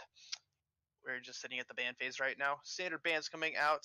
AMC Ardio Raven. We'll see what the fourth one is here. Probably going to be just another OP standard pick. I would definitely expect this to be Kukulin because I don't think they'd want to give that up to the side of. Oh? Okay, I'm wrong. They don't want to give Uller They want to give up to the side of. They want to give Kukulin to be Kukulin. given. All right, let's go. Let's go, dude. We're going to see some Benji action here. Just starting it off with Kukulin here. It's going to be. Let's wait on the Benji action call here. As Nemesis and Raijin both come out. Are those? I wouldn't call those counter. I'd call maybe Nemesis counter pick for Kukulin, but not. Raijin's just a strong pick right now. Nemesis able to go ahead and use her ultimate to go ahead and cut his protections once he dives into the backline, but I can't imagine there's going to be so much more that they can do. Huge initiation coming out from Yeah, Yanis and Bacchus both being picked up here, so they're definitely going to be looking for some quick aggression from the Bacchus sleeping in, especially when he has his ult up. Fafnir coming out for risky ace, a nice little CC, especially with the immunity from his ult, doing poison damage if they're caught in it. And the thing about Nemesis that I like is if you wait for Kukulin to rage, if you see he's close enough, you can take that extra protections away from his rage with her ult. That's a good point. Being able to go ahead and utilize his passive on himself, get those extra protections for your own, and then go ahead and shred him, hopefully. I do like the Fafnir pick with a little bit more team fight control. I think it looks like how quick it was probably a comfort pick too, that I can guess. Hachiman ban, and then a quick, oh wow. So then there was a Serket and a Kamazot's ban, and then a Hachiman and Osiris ban in return. So those taken off the board, pretty powerful picks. You just don't want to see them. Yeah, I really do like the ban phase coming out from both teams. Realizing with who has yet to be picked up or who you don't want played on the other team immediately, I do like it. Serket does have her own little bit of control, especially if you plan on getting heals in. And with this team comp, Chalk making this an interesting choice due to the ability base of Uz team. I think with that, he just wants to go ahead and try to get as much pressure as possible on the Kukulin so that he doesn't have any opportunity to go ahead and invade or pressure out High Horse or whoever's playing on Soul Lane so that he can actually have a little bit more fight potential as well as staying relevant in the game more so than Kukulin just going ahead and taking advantage of free mana and every fight just doing a ton of knockups and stuff. So I do like that pick just because of its sustain and ability to stay relevant throughout the game. Yeah, and with the Serket ban, the one thing I really do like about it is because Bacchus' ult does have anti-heal it, and Kukulin's one in recent updates was buffed on its anti-healing, so that could cause trouble. That alone will cause trouble. So Serket going away with Hunbots and Artemis being picked up, very interesting choice for control. Hunbats. Not Artemis. Nope. There's going to be possible lock in. We're going to see Hunbats for sure. I do like that. It can definitely do a lot of impact on the team fights here with those drums coming out. Honor being the final lock-in for we're looking on that very early pressure and initiation on side of here, so they can go ahead and get a little bit more of an early lead. But with Lip, I would like to see something of a little bit more team fight presence and shredding potential to follow up on the Nemesis pick. Yeah, definitely, and interesting to see what the ADC is going to be here for Lip against On Her. And with Hunbots here, his ult is going to provide a lot of control and a lot of dispelling team fights, especially considering Fafnir in his dragon form is a huge problem because he can coerce his entire team if he wants. Medusa being the final pickup for Lip. I like the choice. Not sure how it will be effective in team fights. The problem for me is going to be that lane phase because On Her will have a little bit of an advantage, especially if he can avoid certain abilities with his lead. It's going to be rough for the side of Lip. I think if they can go ahead, this is a very team fighty comp, and if they can go ahead and play around at the objective specifically once the gold 3 fights start coming out, then they can go ahead and definitely press an advantage. But lane phase is going to be very difficult for Lip to get through. So if they can go ahead and just kind of make sure that their buffs are okay, go ahead and just go back and forth on the waves, make sure that they're farming okay. This should be going all right for them, so long as Giannis or Kokolin don't get ahead here. Yeah, and the big part of this game is us playing in a very aggressive comp. Hunbots, his ult is really going to be the biggest defensive one used, because we'll probably see Kukul and Mbakas going in nonstop. Lip has the better team fight, but as you said, they need to make sure that their farming is on point. They cannot fall behind in that phase, or it will hurt them in the long run. Well, I think what Lip need to do here is allow Fafnir to peel. He has a couple, like he has a disarm and a stun, so that can definitely be useful to stop a engage coming out from But I don't know quite what else. If that, I really hope that that Hunbat's ult is going to be used as a strong initiation to go before is able to make that or get that opportunity to take someone out here. These are going to be our lineups for our semifinals match versus Lip. My name's Cakeman, joined by Vengeance, and we'll be right back with the Smite Prime Battle for Asgard.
All right, everyone, we are back with the semifinals of the Smite Prime Battle for Asgard. My name is Cakeman, joined by my good old co-caster Vengeance here. Looking at the starts right now, it looks like it's going to be pretty normal. What can we look to expect coming out from us since they have early aggression right now? From really, it doesn't look like they're going to do anything outside of the standard. On the side of Lip, we noticed that High Horse is looking to go for that Warlock sash, and it's really interesting because Awesome Jake's behind Mineral. They are actually looking. I think Awesome Jake was going for a gank into mid. There's actually going to be some damage, poke back and forth, and just random lane clear. I do like the start coming out from Hidden Instinct and Bars to go for, actually both sides to go for their buffs, since they realize their other team might have better clear than the other. One team might have better clear than the other, so they can go ahead and kind of elect for just some safe clearing right now. But initiation from Mineral, he's doing a lot of damage there. Yeah, and in the mid lane, Man Ray and Mineral that's quite a bit of poke that you got on Awesome Jake and High Horse, considering High Horse to chunk Man Ray down. It looked like it. You saw that the pots helped quite a bit. There's going to be actually, is that a stun coming up? No, he does have the jump and the belch. So Awesome Jake actually taking a lot of damage. Portal is good. He is stunned. Keeps getting hit here. Stun is available for Awesome Jake to get out of that fight. But man, oh man, did he take a lot of damage for it. Yeah, and from the solo lane side, we had Xenonhawk and Glavius contesting at Ellie's. It looks like they did pick it up. And now in the solo lane, they're actually going in as they're half a level ahead. Hidden Instinct does get caught. He's taking a lot of damage. Hawk. And that's does big. Hidden Instinct. This is Chalk. Chalk falling behind is not good. And he's not just Chalk falling behind, Kukulin getting ahead. Yeah, that too. Kukulin, on top of which he's got Hunbots. The faster Hunbots gets his ult compared to Nemesis. He can jump in the mid lane and cause High Horse and Awesome Jake to just instantly die. There was no rotation from Lip, which was very interesting there. I thought that they would try to go ahead and rotate, maybe clean up a kill here. But do recognize the aggression on the right side. No jungler being able to rotate. They go ahead and go straight for the red buff with only Risky Ace being able to contest, and they know that they can fight. It's going to be a little interesting. We're going to go ahead to a quick break right here. We'll be right back. We got a quick pause coming out, but we'll be back in just a couple minutes.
Alright everyone, we are back from that intermediate pause right there. In the meantime, there was a couple kills that happened in the mid lane.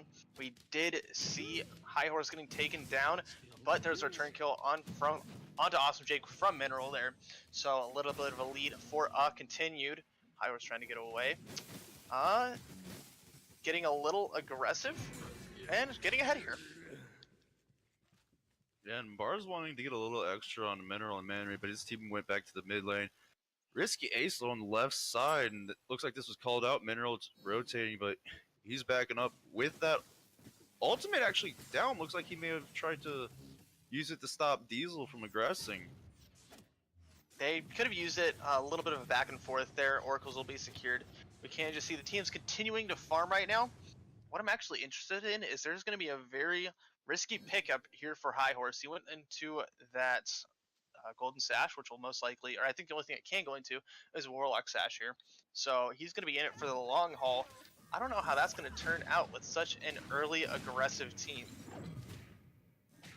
I think I understand it to the extent of he wants the health in case he gets caught in the Hunbat's ult or in the Bacchus ult. And I do get it has been a recent pickup amongst players at higher levels. They've liked the health and everything on it. I would understand it more if Nemesis was on Uz's side, because she does take about half your health, and that total 400 extra health that you may normally not have gives you after that 200 extra from your normal. I mean, it could have some impact. I don't know how it's going to work, though. I think that Mineral's just going to go right on top, and even with the extra health, there's going to be a bunch of chunking coming up from Man Ray, and he's just going to get pretty well gone in his health pool there. There is a rotation coming out from Glavis. I thought he was going to go ahead and look for Risky Ace here, but no, they're just looking for the red buff. Do secure it. Bar's looking a little pissed. It's like, that's my red buff. Don't touch. But no, they get it with a secure. Going on to Mineral, of all people. With Mineral, he doesn't have the pen boost, but he does have the red buff. That box is going to be doing a lot of damage. Diesel getting caught right there. Aegis Force is going to go ahead and see the Medusa ult, though there is the Hunbat's ult in return. Glavis gets killed in Risky Ace. Diesel might go ahead and fall here. Bars does pick up the kill, but then there is actually Awesome Jake looking to go ahead and get that return. Stunned out, taking a lot of damage. Glavis does not have his jump. There's the jump from Mineral, trying to go and turn back and forth. It's this team fight. But this looks like it might be the disengage coming out from both ends. ADCs do fall. Yeah, and in that fight, that was a great ult from Diesel, just to get the return poke, not get CC'd out by the Medusa ult, turning him into a statue for a little bit.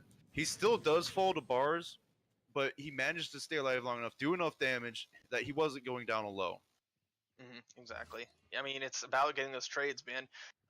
It's very important to make sure that if your opponents get one thing, you get something back. Tick for tack, man. That's what I'm all about. But there's actually going to be Mineral. He is looking for possible engage in the mid lane, sitting around those mid camps. We do sometimes see boxes going in for that hot flop over towards the mid to get a good pick.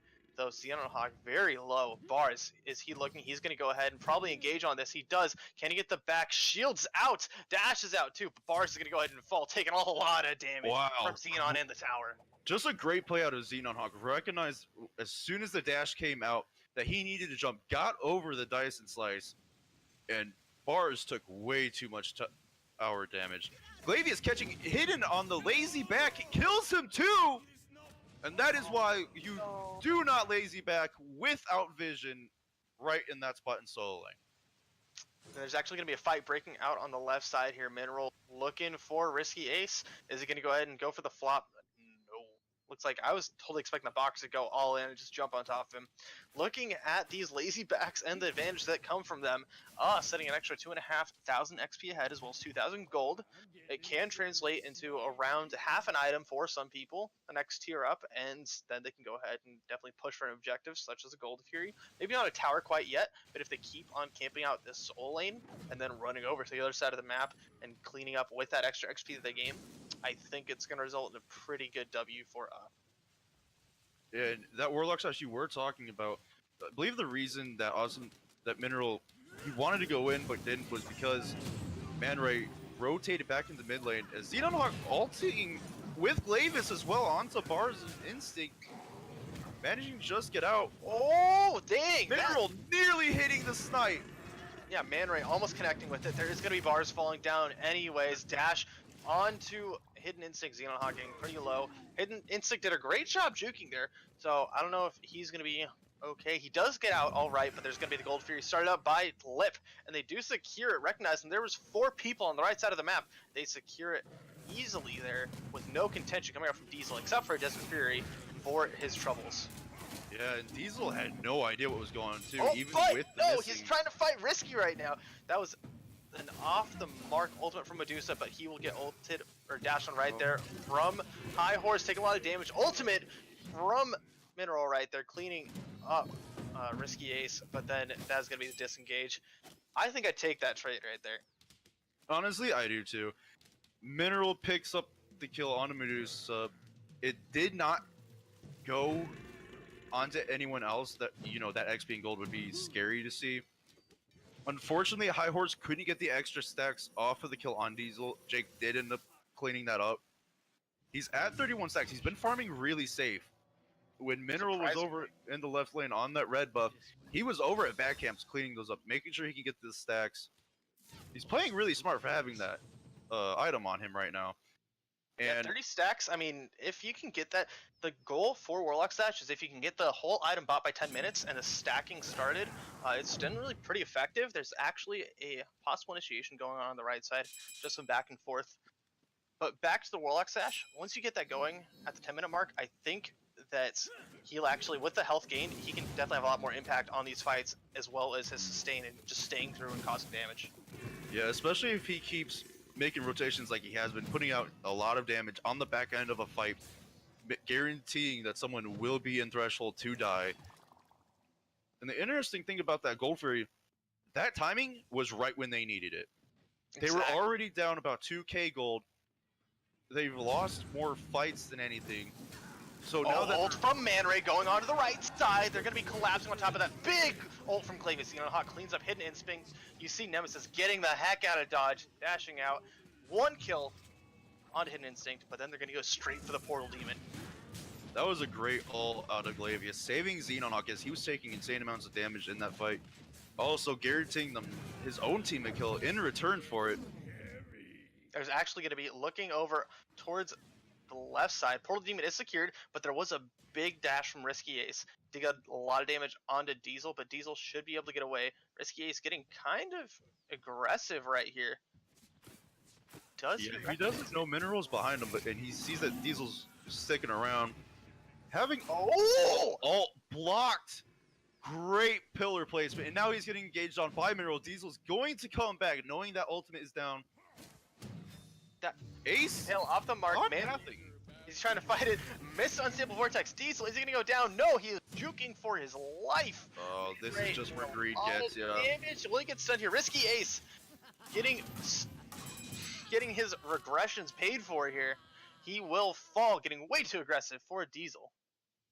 This, everybody in Smite, is why you do not play over greed. He wanted the kill on Diesel because he saw he was coming back. Even when Man Ray showed up, he had the option to get out. He was gone. The impale didn't hit him. He was pretty safe. Goes back in trying to finish off the kill. Does not work. Man Ray picks it up.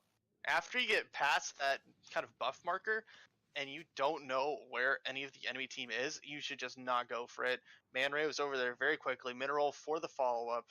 And, I mean, he almost caught Diesel, but Diesel just outplayed. That pillar placement was hot. That was beautiful. That really bad for him to get hit by that. Even if he doesn't become a statue, he's in the ability to die from Risky, and he's slowed. It's just all around rough for Risky right there. I mean, even if Diesel fell, he was going to get traded for either way. We do see a kind of a grouping coming out on the right side here. They're going to be looking for a possible fight. No real objectives. I think they're just looking for a kill at this point. Yeah, Glavius was positioning like they really wanted to gag someone, but because Xenonhawk spotted out Instinct moving up, they didn't really want to engage too early. Glavius going in on bars, doing so much damage. But High Horse very deep. Ult from High Horse trying to go ahead and get some damage off. Glavius taking a lot there. Doesn't get the opportunity. Beautiful hammer. just enough CC Just- coming out from Lip to go ahead and make sure they can't get through the portal and survive. Man Ray taking a lot of damage as well. He gets back through, takes his own portal out of the door. He's going to go ahead and be A-okay through there. Still, that was some very dangerous play, especially coming out from Nemesis. She got very low, and if she tried to go ahead and stay during that fight to help peel or re-engage it all, she was going to get dead too. No, she played very smart, just getting to her tower, allowing her team to bail her out. Man Ray, the ult could have hit. His Mineral's in trouble now. Bar's dashing back in. Man Ray can't really do too much except maybe provide a portal for an escape. Slowed. And that's going to be the auto attack cleanup from Bars onto Mineral. Man Ray may be looking for a portal here. 2 levels ahead. That Giannis can swing quite a bit here, but I don't know if he wants to go in on that. There Yeah, is and Bar's looking on the right side as Xenon Hawk's pretty low in his fight with Instinct. And the interesting thing about this, the XP lead is there along with the Xenon gold. Hawk going in. He wants to go ahead and get a return kill. If he's going to die, he's going to die with a kill to his name. But no, it looks like Bars maybe just going to go ahead and initiate. Venting Anger is down. Without Xenon Hawk's passive charge, might not want to go for this. Oh, there is the recognition from and Lip's rotation onto the right side. Yeah, awesome. Jake's coming back new. This is really dangerous for Man Ray. Even for Glavius. Yep, Bar gets him down with the dash. Glavius falls. Nemesis ult does go off. And this is just incredible. These guys are Lip is playing incredibly well. All is ahead. Was ahead. To nearly 3k gold. They had more kills. They were winning fights. All of a sudden, Lip come through with better gameplay.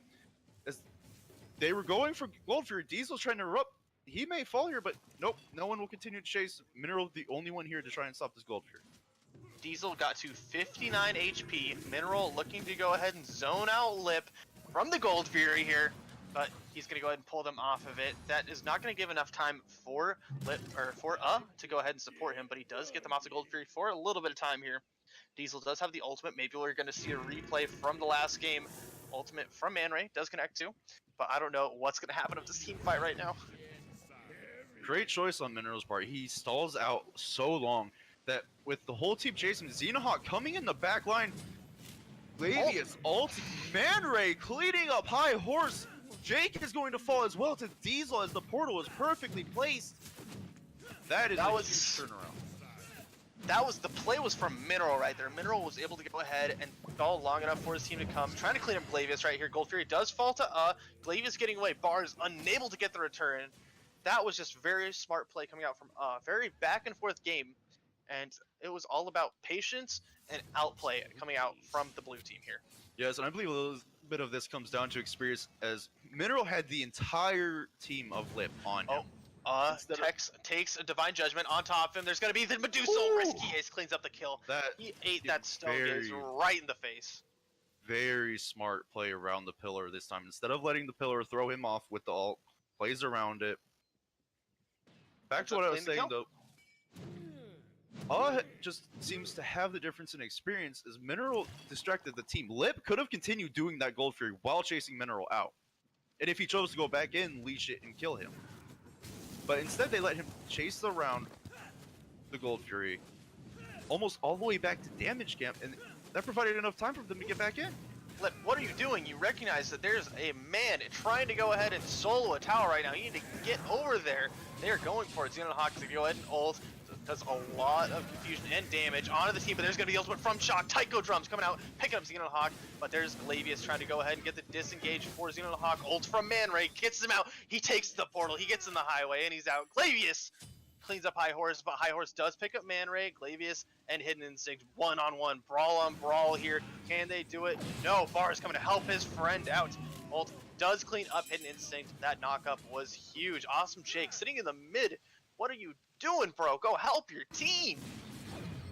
Yeah, unfortunately, Bars did blink in there. A choice I definitely don't agree with. I understand wanting to help and force a kill, but Kukulin is still around, and Kukulin is just very tanky, especially in a rage form. Jake now ulting on Xenohawk. He's alone. Level 12 versus level 16 cleans him up. But that was huge. That actually put Awesome Jake up a whole level. But there's actually on the left side, there's going to be Diesel cleaning up Risky Ace with the Desert Fury. In the meanwhile, he cleans him up with a dive or a tower dive that does result in a huge win for him. Maybe getting some tower damage off, but I think Bar is going to come just to go ahead and push him off that tower right now. Yeah, Diesel needs to play a little careful. Although it is bars alone, so he can solo him, being level 16. Oh, High Horse was looking to help with the rotate, but Glavius spots him out in time. Taiko Drum's coming out on top of Hunbot's ultimate, but High Horse looks like he will fall to Man Ray. Bars is Unstable trying to rotate Vortex over. is Diesel's good. gonna take the tower. Diesel does take the tower. He forced Bars off. Bars got CC'd, and shields don't last through CC, so he's able to go ahead and just keep on fighting here. That does fall over on the left side. We do see the rotation from making sure that their ADC stays alive. All right, those unstable vortex are chunking right now. He is currently working on his Rod Duty, but he's actually going to go ahead and get the portal on Risky Ace, force the beads, and they're going to go ahead and have to go look for a re-engage here. Lip wanting to defend their tower. There's going to be the ult onto Man Ray of all people. And they want to go ahead and fight so much Clavius. Clavius doesn't have ulti. They can't go through with this, but Giannis ult hits 2. Doesn't get any kills though. And this is the problem for Hidden Instinct right now. He doesn't have any magical defense. Diesel just Desert Fury. Glavius coming back from behind, cleaning 2 up. This tier 2 may very well fall here, depending on how Lip decide to play this. Lip stayed for way too long. They got to disengage, and they really should have kept going, but Bar's going to get knocked up. He falls to Xenon. And that is just very good play coming out from the side of here. They are taking one kill after an objective, after another kill, and they're going to just snowball it into what looks like a portal demon over here. Yeah, and this is now an 8k gold lead, about to increase. This portal will fall to unless Lip can make it in time and get the hot steal. Jake is on his way, but Mineral is zoning out. Does get the stun. This not even close. Jake finally reaches the area, but it's already gone. Jake just needs to go ahead and get some wards up, make sure they can know when they're going for the Fire Giant, and maybe High Horse, if he does get a good Taiko Drums ult out onto either the Fire Giant, or if he can keep people in the Fire Giant pit, then they can go for it. Oh, But they're just going for it. They say, you know what, forget you guys, we just want Fire Giant. Yeah, these guys know that they have the advantage, and comes back to where Awesome Jake was not in that fight. Soloing Xenon Hawk may help him, but it didn't help his team in the long run, because no one can really fight him. A free fire is Glavius just solo zones 4 members of Lip. You just don't want to deal with those drums, apparently. They're going to go ahead and be forced out. Lip having a really difficult time now. That Fire Giant with only 2 towers left are just going to run this one down. It looks like Risky Ace he's looking for some push over on the left side, so there going to be some sort of pressure buffer for the red squad, but you know that they just have a free reign. They're going to go to town on every camp here. Yeah, after that fire and portal, they're now up 9, almost 10k gold. I mean, we're looking at 1 level 17, 3 level 18s, and a level 14 on the side of her highest on the side of Lip is level 16. Gold Fury, free. Awesome Jake, a little out of position, but just tanky enough to be able to walk away, no real threat. Risky Ace choosing to ult there. Very interesting choice considering that they were not aggressing on them. They were going back into the mid lane to group up. Yeah, that Petrify was just for pure disengage so they could get their support out, because I know they need him for this next fight that's going to happen here. That ult does hurt them though, being down as minerals. Ult from Glavius. There's going to be the ult from Man Ray as well. High Horse trying to go ahead and defend his team, but no, Taiko Drum's not good enough. Glavius does clean up the kill. He's trying to go ahead and get out. Bars chasing him down, but the rest of they are going to come on in and defend. They say, no, not today. You will not take our monkey. He is ours. Yeah, Mineral re-engaging. Awesome Jake getting that ult just in time, or Man Ray would have portaled him down. Xenon Hawk was in the Phoenix and just walked out, and he looks like he took no damage. And this is exactly the power that we talked about during the P's and B's, where Kukulin is just a train that you cannot stop once he gets rolling. He's going to come trucking down every single lane, tanking Phoenixes, tanking 1v5s, and come out unscathed. Yeah, and these fights at this point are going the way that it looks like Risky Ace may start trying to split push here soon, recognizing that these are not going their way. In that last fight, that ult from Risky Ace, I think, is exactly what they would have needed to stop the aggression. They would have gotten 1 tier 2, maybe not been able to actually go for that second from the damage they would have taken, and Glavius' ult may not have actually helped as much as it did in that fight. it could have been that ult could have definitely done a lot. Could have stopped, like you said, stopped the ult from Glavis. I mean, he could have used the CC immunity as something to disengage from the fight, or something to re-engage if they are going on tower here. But there's actually a wraparound coming out from right here. They do catch out a couple Ages and Beads forced. That is a big win for in this next tower dive. Yeah, forcing those relics already. You have 2 sprints, 1 shell, 1 beads, and 1 blink up on the side of Lip. But unfortunately, you have Risky Ace and High Horse. Theirs are down. Those are 2 big damage dealers you need to have in. Xenohawk going into Rage Form, so he's going to be extra tanky here. And he's going to look to be aggressive. Forcing out the rest of the team is Xenon. Glavis actually dives the backline, cleans up High Horse there. Big ult from Chalks. Petrified does get one. Xenohawk, he doesn't care though. He's gonna go ahead and pick up Risky Ace. Snipe almost connects. Desert Fury will go ahead and do a ton of damage to Hidden Ace. That's 3 down for the side of Lip. They're looking to go ahead and take down this Phoenix and most likely end the game, if not get another. That is one ult available for Xenohawk. He is still going to go ahead, most likely use it right here. Ult does do some damage, doesn't connect onto bars, but they are forced out. Ult is down. Jake does get taken out eventually, and they're looking to go ahead and close this out. Yeah, and this will be going O's way. There's not much bars can really do. He isn't tanky at all, so he can't sustain against the damage. And this, Glavius this game has just been on it with his ults. Oh, Glavius falls and they're dropping the Titan deep. Looks like Us having a little fun with this win as they went into the fountain. Okay, there was A little almost... odd way to see this game end. As I thought they Member were was gonna almost mess the up their last surviving trolling and- member. Trolling and Lip. Oh man. That would have been very interesting to That would have see. been so awkward. Their own trolling backfires. Well, takes the game with a little flare at the end. Looking at the damage charts, we see there's actually 25k out from Glavis. That's more than what we were talking about last game. That's over 1,000 damage a minute. That's pretty damn good. Yeah, and Xenohawk with his 20k only mitigated 29 when he was taking 33, but that 29 was coming through in team fights and towards the end of the game tanking Phoenixes. I mean, there's just not much you can do with Xenohawk cuckooing that far ahead. Yeah, this was definitely decided in the P's and B's, but that is going to be our semifinals between and Lip. We're going to go right into the finals here. It is going to be a crazy match that we can expect. My name's Cake Man, here with Vengeance. This is the Smite Prime Battle of Asgard 5v5.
and we So- have Moist Myers versus Blade Jathans. As he said, we just got to watch Jathan's team play a couple games ago. How do you think that they're going to perform this game? I mean, they did pretty well. I do see some experienced names over on the side of Moisty Myers, though. Specifically, we actually see some highlight players from the Challenger Cup.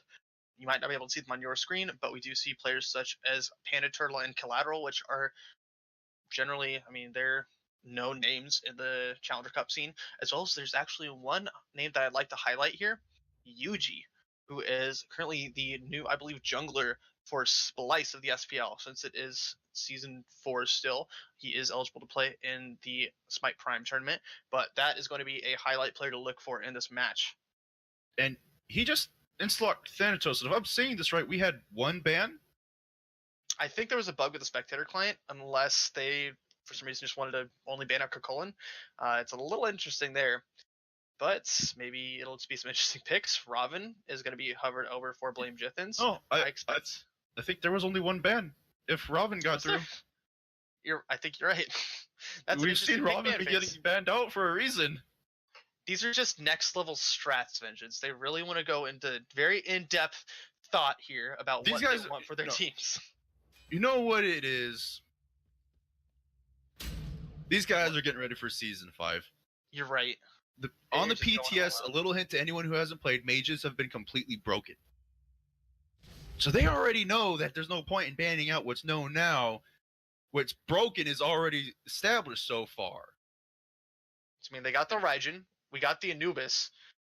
There's going to be some all-out brawls happening right here is what I can expect. Thanatos looking for an early lead, then Anubis is just he's going to laser beam stuff is what's going to happen.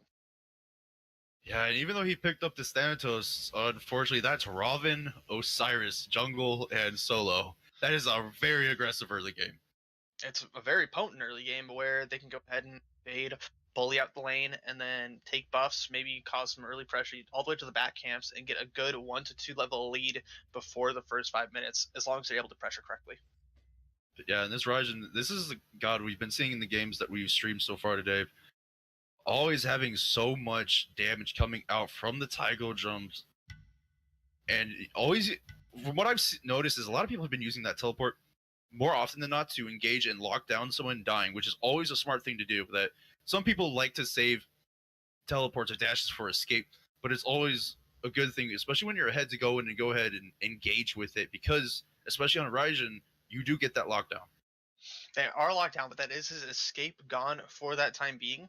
As well as we did see last game, High Horse didn't do the best on Raijin. He did get some really good ults, got some damage off with it, but I would like to see a lot more lockdown for Raijin right here to be able to go ahead and secure his damage. Yeah, and this is... So we just had some technical difficulties. It looks like there was bit of an issue with our spectator client. We're going to go ahead and back out real quick and reset. We'll be right back with this game. Don't go away for the Smite Prime Battle of Asgard 5v5.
right, everyone, we are finally back after some time. We are able to go ahead and get into this semi-final here. Moisty Myers versus Blame Jithens. I am joined with my co-host, Mr. Vengeance. What do we see going on with these starts so far? Well, so far we see a favorite Anubis start of the Tier 2 Bancroft's Talon. We have Benny Q feeling a little gutsy starting up here. Might look to trap someone inside of some Anubis damage. Over on the duo side, we've got an interesting invade from Sword and Freak here, which I don't know if they were trying to see if they could catch Panda Turtle out or not, but he's sitting close to that mid lane. They might be trying to kill Valkon right away here. It looks like it. I think that maybe the duo lane just wants to go ahead and get some early aggression so they have the ability to rotate and get the order side. Wait, camps, maybe? I think that's the plan. Soloing. He's soloing speed. Is he? Yeah, Benny Q just soloed speed. Is he? What the heck? Fafnir's soloing speed. He had Hog. And they're actually going to go ahead and engage onto the red buff. It looks like Blame just unable to secure their own red buff here, but this might be a 3v2. That could have been something they had to look for, but maybe not. Surprisingly disengage even though they hit level 2. The solo lane Benny Q's just going right on to Nixon and Shame. Usually in Nazar, I mean, Shame's dead. Just hit level 2!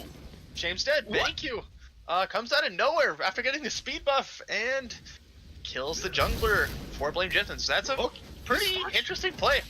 This starts working great for them. It was very cheeky going for that speed buff. I would have liked to see from the dual lane Blame Jithens side if they recognized that there was people, even if they knew that there was the ADC in mid, they should have taken the buffs away from Moisty Myers there. Which they are doing right now. Red buff did go down side of Moisty Myers because they weren't able to get there in time. The fact that they went back to try and defend their own is probably what allowed Moisty Myers to get theirs. They should have just given it up. Maybe and Valkon could have rotated in, got a little bit of poke off, and then they could have rotated down, done some damage that way. But I think that they definitely should have gone for the other buffs. But we do see what the heck is going on. They already know that there's the red buff over there. Moisty Myers want to get the back camps. They are paying no respects to Blame Jithens right now. Yeah, I mean, this is really like I don't want to say arrogant, but this is just really confident out of them doing this. I mean, Shame's only level 2. Blame Jithens did get oracles. Shame! He's getting absolutely abused right now.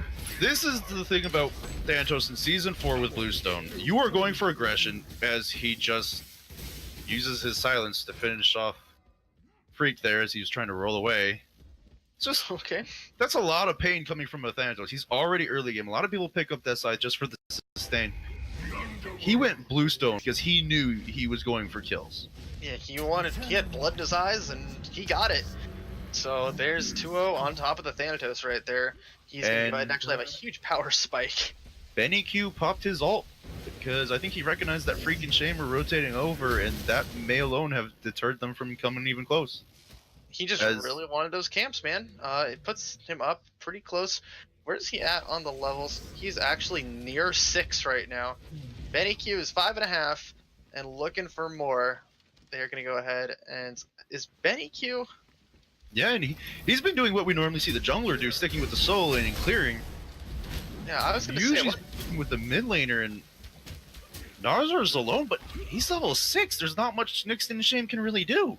I was going to say, what starter item does Benny Q have? He has Watchers, so yeah, he's definitely playing the support role, but he is just giving no attention towards the left side right now. He just wants to go ahead and make sure the right side's under control, giving a lot of aggression, a lot of experience to the soul laner as well as the mid jungler.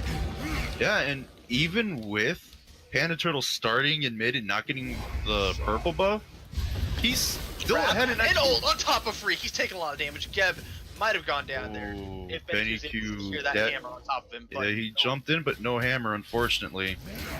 And they're just back to the back camps. Usually, but with Panda now coming up, they're taking the back camps on the right side or left side, but on the right, Azarian getting kind of low. Nixon and Shame trying to make a play out of something, but there's Nazarian, who's just way too tanky right now. Only half his health gone after the aggression of 2 players on top of him. And just a constant theft of buffs from Moisty Myers on the left side. Like, Benny Q again with the hog. Benny Q's just doing GTA right now. He's driving by and taking, man. Oh, no, already back up. Shame's just deterred immediately. Nixon's looking to back. They want to get. Oh, Nixon's gone too. This whole solo lane side, I just feel like it's Benny Q to the rescue. He is to the rescue. It's just Benny Q owns it. He already bought it. It's a part of the pawn shop now. He just owns it, man. Some very interesting strats coming out towards the end of season 4 here from Moisty Myers. Looks like they're trying to have a lot of fun, but really doing some what otherwise would be some very gutsy plays. Oh my god! Yuji just took out half of Freak's health with a single sight there. That's the power of Thanatos early game. You get 2 kills on him. He's Blue Stone Thana. Just yeah. And Panda Turtle and Sword just kind of cleared waves, but Sword getting a little aggressive. They want to go ahead and get some damage off on the tower. No. Yuji going into the skies right now. Falcon pops down into the Tycho drums, and that deters Yuji enough. But wait, Shame actually wants to go ahead and pick him up. Is taking a lot of damage. Cataclysm down. Ult from Shame and the return. Nixon actually. 2 big kills here as He's trying to kill Nixon as a support on the right side. He's about to do it. That's the thing. He was about to do it. Shame coming around to go ahead and clean up that kill. He recognizes that Benny Q is very aggressive, overly so. Benny Q, does he have his ulti? No, he does not. Not for another couple seconds, but that is actually going to be in his area, almost dying. Benny Q will fall though to Shame. Thank the gods that he was actually able to do that. All right, so it looks like Blame Jathan's decided to get something together. I don't think that was them getting together. I think that was Moisty Myers just not respecting the game in general. That too. It's probably honestly, I think it's a mix of both. Moisty Myers was feeling themselves a little too much. You know, it's kills in the early game, but you're not like getting that much XP ahead early on.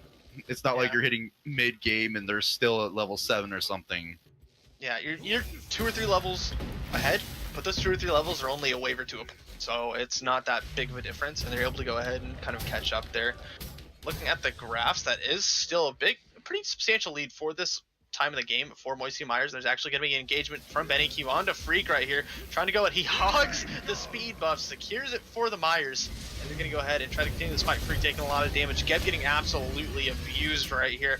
Collateral will go ahead and take down Valcon. Benny Q cleaning up the final hit. Shame taking a lot of damage as well. Silence from the Chalk. Nazarian doing a lot to him, and he's going to be forced into a wall, and that is just absolute destruction coming up from Moisty Myers. This just has to be getting annoying for Blame Jathans. They're losing their buffs. These guys are tower diving a tier 2 with a tier 1, still pretty healthy. Oh, Collateral, that was kind of stuck between a rock and a hard place here. He's but Yuji coming in. Nixon, he's going to get so mean. That's Scythe. I feel so bad for Nixon there because Collateral looks like he's in trouble. And he's actually baiting because him and Yuji are talking this whole time, and Cataclysm coming out. Shame there's going to be a blink coming out. Shame, I think Shame did that, but Valken actually cleans up Collateral. Good return. Is there a continued engagement? Shame to find something on Nazarian. Nazarian's still 3 levels ahead. Shame thinks otherwise. And it's a good choice by Shame there not to chase because those minions were looking to get very close to finishing off that tower. They're already down 4k or 3k in gold. Just constantly almost 5k as XP. This is happening. I mean, Benny Q though, he's gonna just jump away. There's some return damage, but there's nothing that Blame Jathan's gonna really do right now. You know, the support troll axe that we get here, he's just gonna hammer down, auto attack. I mean, this is just some of the fun stuff you see from support sometimes. They know they're tanky, they're ahead. Let me just chase you, whack away. Although Benny Q looks like he might be in trouble now. No, he's good. What the thing is actually allowing him to do all of this is the Jade Emperor's Crown. That takes away physical power from the Robin and the Osiris when he's diving soul lane, as well as this was a feature for Void Blade back in the day. I don't know if it's still a thing, if it's just for gods or if it works, but there's actually an item that reduced just flat pen by I believe 30, and it worked for towers. So he was able to tank a tower a lot more effectively with that type of item. I don't know if that's still a thing now, but it was in the past. Collateral gonna go ahead and get ulted on, taking a lot. Falcon with the Tycho drums does actually get collateral in the process, but there's gonna be Yuji with the return death from above coming down, but no deaths is gonna be happening right now. Yeah, great beads out of Falcon so he can teleport away. Not taking any more damage than what was forced. And this is just Raijin. Raijin, With I mean, just that Tycho pen drums, boots, he took collateral down with Tycho drums. and that's why you get something like Pen Boots or Doom Orb instead of Warlock Sash early. These fights are just going crazy this early game. I mean, we're talking a 3,600 gold lead, but it's 7-5 in kills. And this is just gonna keep happening all game, it looks like.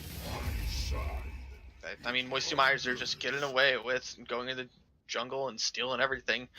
They're the thieves in the night right now, being able to these buffs. Benny Q is again getting away from really stupid, just not stupid, obscure acts of thievery in this game right now.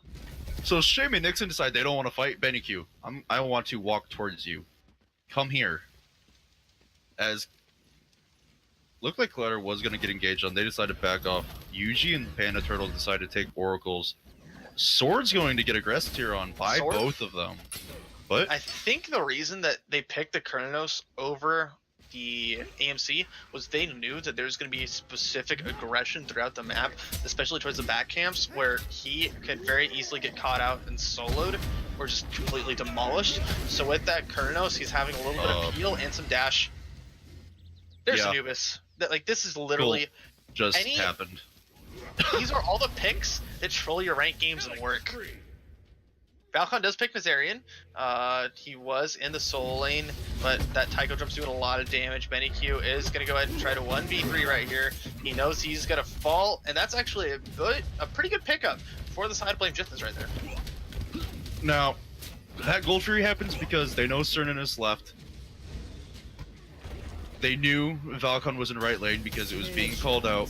They lose 2 and a tower for gold, but they're still up nearly 4k gold here.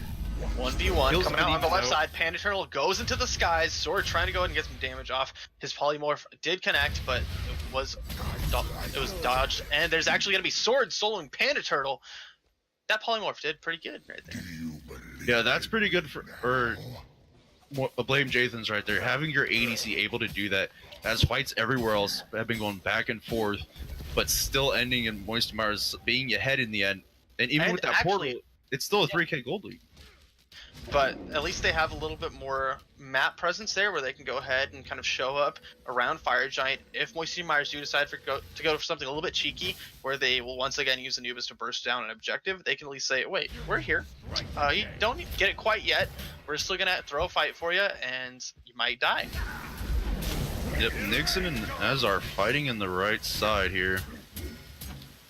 Kind of just throwing a little poke back and forth, but Azarian just heals back up is a really obnoxious part right now. There's actually going to be Collateral taking a lot of damage. He's completely right there. Knock up from Geb. Can the Robin ult? He does not have it available, but there's a Tycho drums coming out. Collateral taking a lot of damage. Valcon can't connect it though. Yuji with the return. Death will come from above right there. He's going to go and chase down Benny Q, looking for the ult. And there will be Yuji cleaning it up. Just barely. Can he dive the tower? Actually, no, he's getting kited right now. Valcon is going to go away and get to the T2 safely. Maybe? That Geb Blink was perfect. Now Yuji's going to keep going around because he knows Valkon's going to be somewhere around there. Blink in and gets it! Blink snipe coming out from Yuji. He wants to go ahead and make sure that Valcon can't do anything. He's trying to 1v3 now. There we go. Hunt. We'll go ahead and spirits to end the 1v3. Oh man. The Wild Hunt. That is it. Okay. And now Nixon's being chased around by 3 members of Moist Myers, and they're going to chase him under the tower yet again. Spring being popped out. I think they're just going to get this tower at this point. They just want to force him out is what's going to happen. Collateral just blinked in. Oh. Collateral? No, he's good. He blinked in to try and keep poking out Nixon. Nixon looking pretty healthy though. Crossing over reward, buddy. Do you want to go on that fight?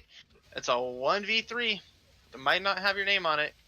He's gonna. They're waiting for Shame. They know he's they're there. being flanked. They're baiting with the blue buff here. They can fight this 1v3 pretty easily. Collateral will actually take a lot of damage though, but Nazarian will save the day with the silence. Panda Turtle will clean him up. Nixon trying to do something, but Panda Turtle in the skies. Falcon will clean up Collateral once again, but Nixon taking a lot of damage. Third shot does not connect. And what you're talking about, Falcon going for that initiate with the jump right there. Panda Turtle taking a lot of damage. Will he get out? No. Falcon actually does get the return kill. Great response from Blade Jathans. Now this is where Moisty Myers need to start showing respect to Blade Jathans. They just lost their second tier 1 tower to Sword. Panda Turtle was in that fight. Sword got to keep split pushing and Myers lost. Yeah, looking at the levels here, it's starting to kind of even out. There is that lead from Nazarian and Yuji, but you see that Sword and Falcon are actually starting to get over their lane opponents here, and that's going to have a huge impact in these team fights. Yeah, and a big reason for that is Panda Turtle rotated, Sword got to keep solo farming, got the tier 1 tower, had already soloed Panda down once, so he's only increasing his gold again. They're going to push for this tier 2, Shave and Sword, while Benny and Collateral are just doing buffs. Oh, I mean, well, no, I think they got... I don't think it was the aggression. They just wanted pressure, and they want to just make sure that they have a lot of room to work with. So if they are going to make a very aggressive play into the jungle, they have some place to fall back. And if they do win that fight, they already have creeps there where they can pressure the T2. Yeah, and Panda Turtle's going to go ahead and cancel out all that pressure as he just got back in the lane. Benny, Q, and Collateral were chasing out Freak and Valcon. Gold Flurry respawn, so that is going to be the call. Ult available from Collateral, ult coming out from Collateral, but there's going to be Cataclysm. Oh, there's Fury, but there's Freak trying to go ahead and clear up Collateral right now. He's taking a lot of damage. Shield will push him out for a little bit, but that's going to be Shame cleaning up the Anubis. Ult from Panda Turtle. Yuji did not connect onto anyone, but the snipe is good from Panda. Doesn't take Freak, but it does take Shame's life. So this fight, so far, as it's being extended as well, Sword getting CC'd. Yuji's just taking this tower right now. Wild Hunt comes out to deter that aggression, but Nazar's in the back. Forcing Freak to stay. Freak most likely will fall here, as he does. And Nazar's going against Falcon and Nixon. Chalk cleans up, get pretty easily there, and there's going to be maybe a re-engage. I don't think Nixon should fight here, but he looks like he wants to. They're going to go ahead and be forced back out. Yuji not able to connect this death scythe. That would have definitely meant a big fight in their name, but instead they just take the W. I think those 2 kills right there, one on top of Shame and Freak. Yeah, and this is just very interesting how this is going. Blade Jathans looked like they're starting to get back in. You know, they have actually taken the gold lead. At first it was only 2k, but now it's just increased up to nearly 7k, which is surprising for how it was working. But I mean, this is just what happens when you start losing the fights later on. Gold increases per player, and that Gold Fury just gets worth more and more. So looking at that, I don't think the graphs necessarily tell the complete story, because there is still somewhat of a difference between the ADC in the mid, like I stated earlier. That might still come back to haunt Moisty Myers. I think it can have some sort of impact here. Yeah, and those are actually 2 of the big deals right now with their levels, because Falcon is close to Nazar and Yuji to where their damage. But Blade Jathans don't recognize that Moisty Myers are on the right side of the map right there, and they're going to go ahead and get Fire Giant free. What? Yeah, Freak did recognize and attempted, but being level 11, he's not really doing too much. His team was not with him, so he falls really easily. Nixon looks like will most likely get CC'd out, usually with the ult. Falls quickly. This tier 2 will end up falling as Falcon, Shade, and Sword have to fall back towards the Phoenix to defend. And that is going to be a 4th death to the name of Freak right there. A little unfortunate, and they're actually going to look for the Phoenix here. Benny Q going into the Dragon.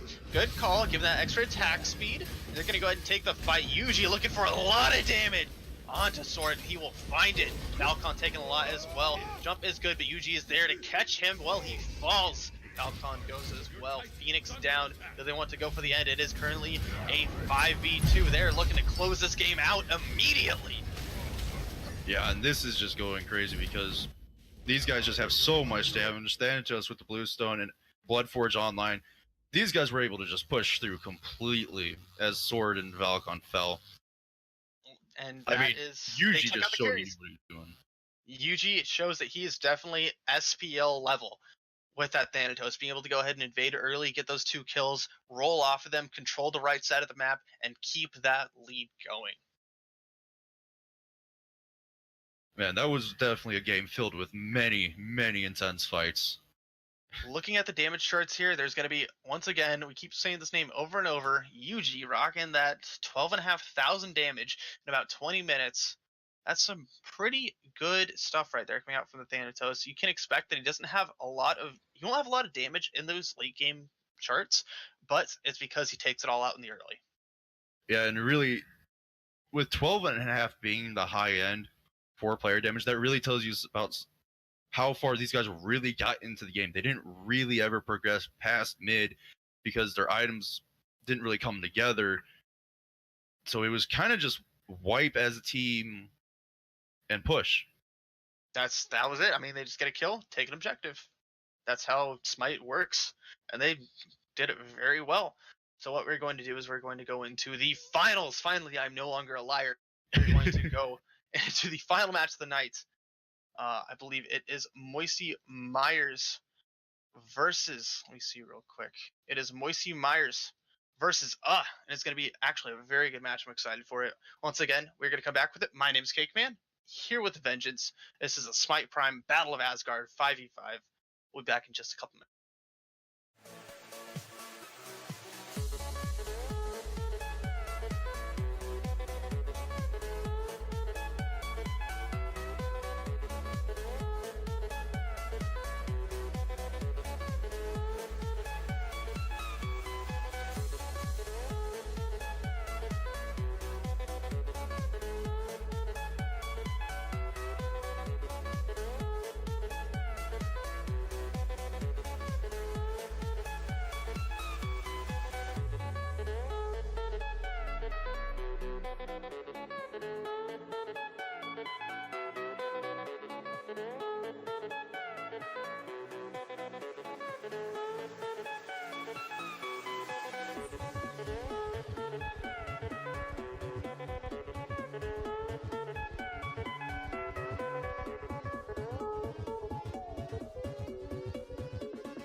that you never started.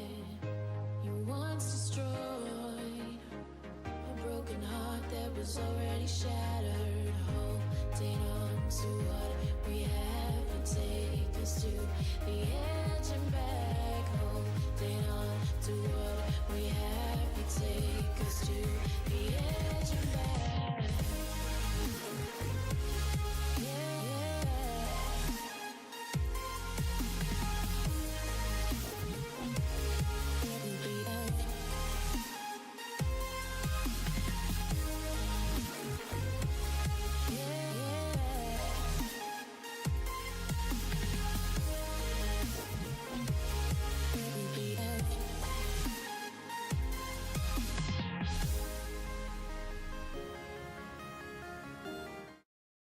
All right, everyone, we are back with our final match of the night. It's going to be Moisty Myers versus joined Okay, once you again said by- so I know you're thinking. So who's the second team?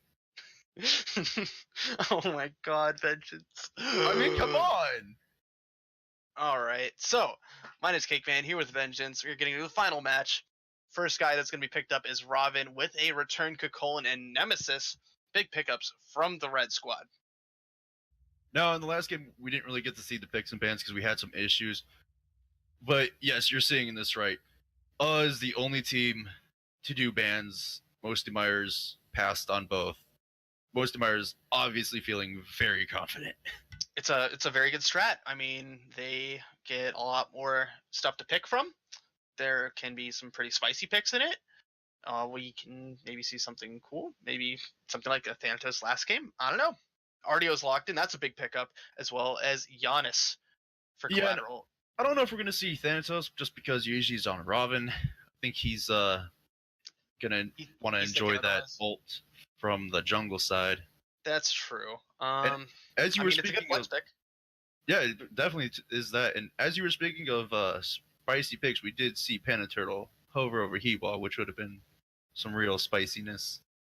I think that would have been a pretty actually useful pick.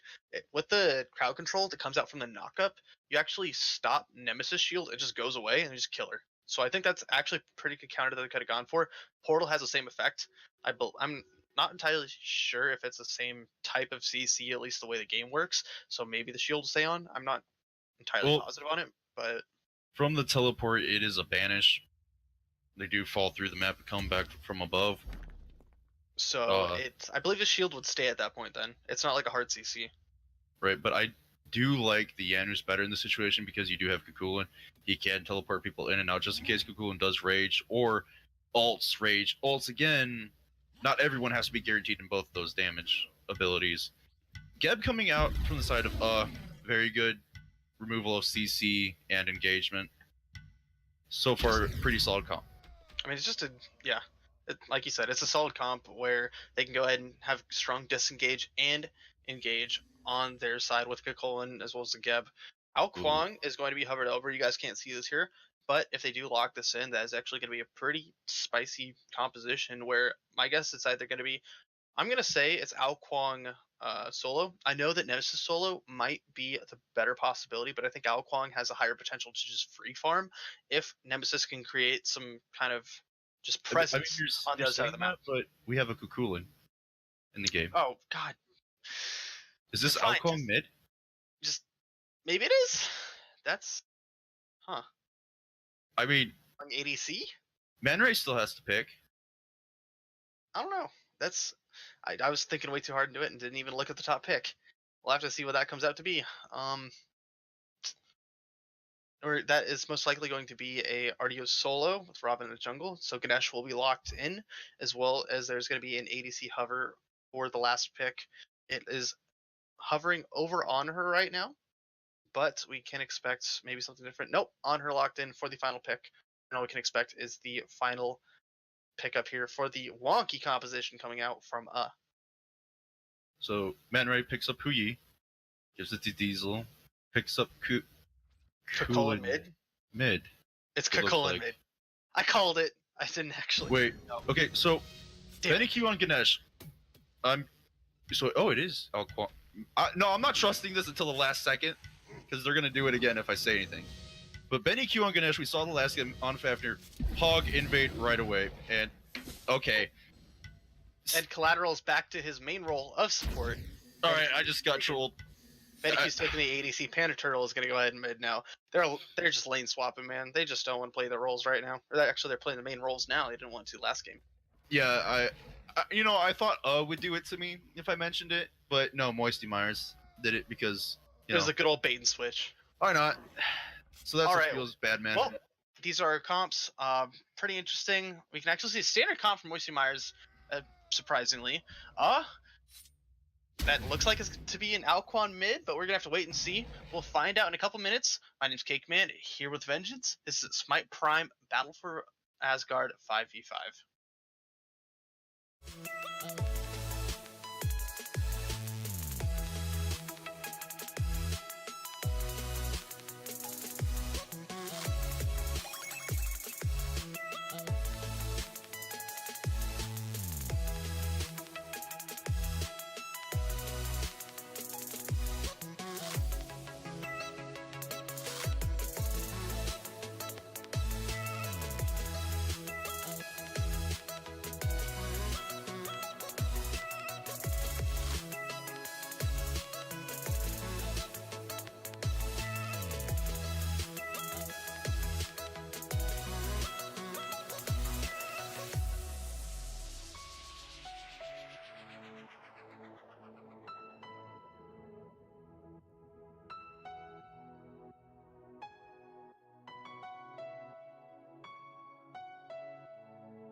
Alright everyone, we are back and we're actually getting into some fast action here. There's going to be some fighting going on in the left side of the map. Benny Q and Collateral trying to push off the likes of But looking into this match, I am joined by my host Vengeance. We are here in the finals of the Smite Prime Battle for Asgard 5v5. It's looking pretty strong right now. Yeah, we definitely have some interesting comp coming out as Man Ray decides to run Ao Kuang mid. And Ao Kuang is not someone we've really seen in ranked or competitive play too much, as he's kind of fallen off with the meta constantly increasing, favoring assassins or tank junglers. And well, I think they're looking for just maybe this is a good farm lane and they can get a lot of people in execute range, especially with such squishy targets. It's something that they can definitely read into. But I do like the aggression coming out from Moisty Myers and taking advantage of U's purple buff. They did secure the red buff, so they do have that for the Ao Kuang here, where we should have some clear. There's actually a crazy amount of damage in the mid lane going on to that Giannis coming out from Ao Kuang, which I did not expect.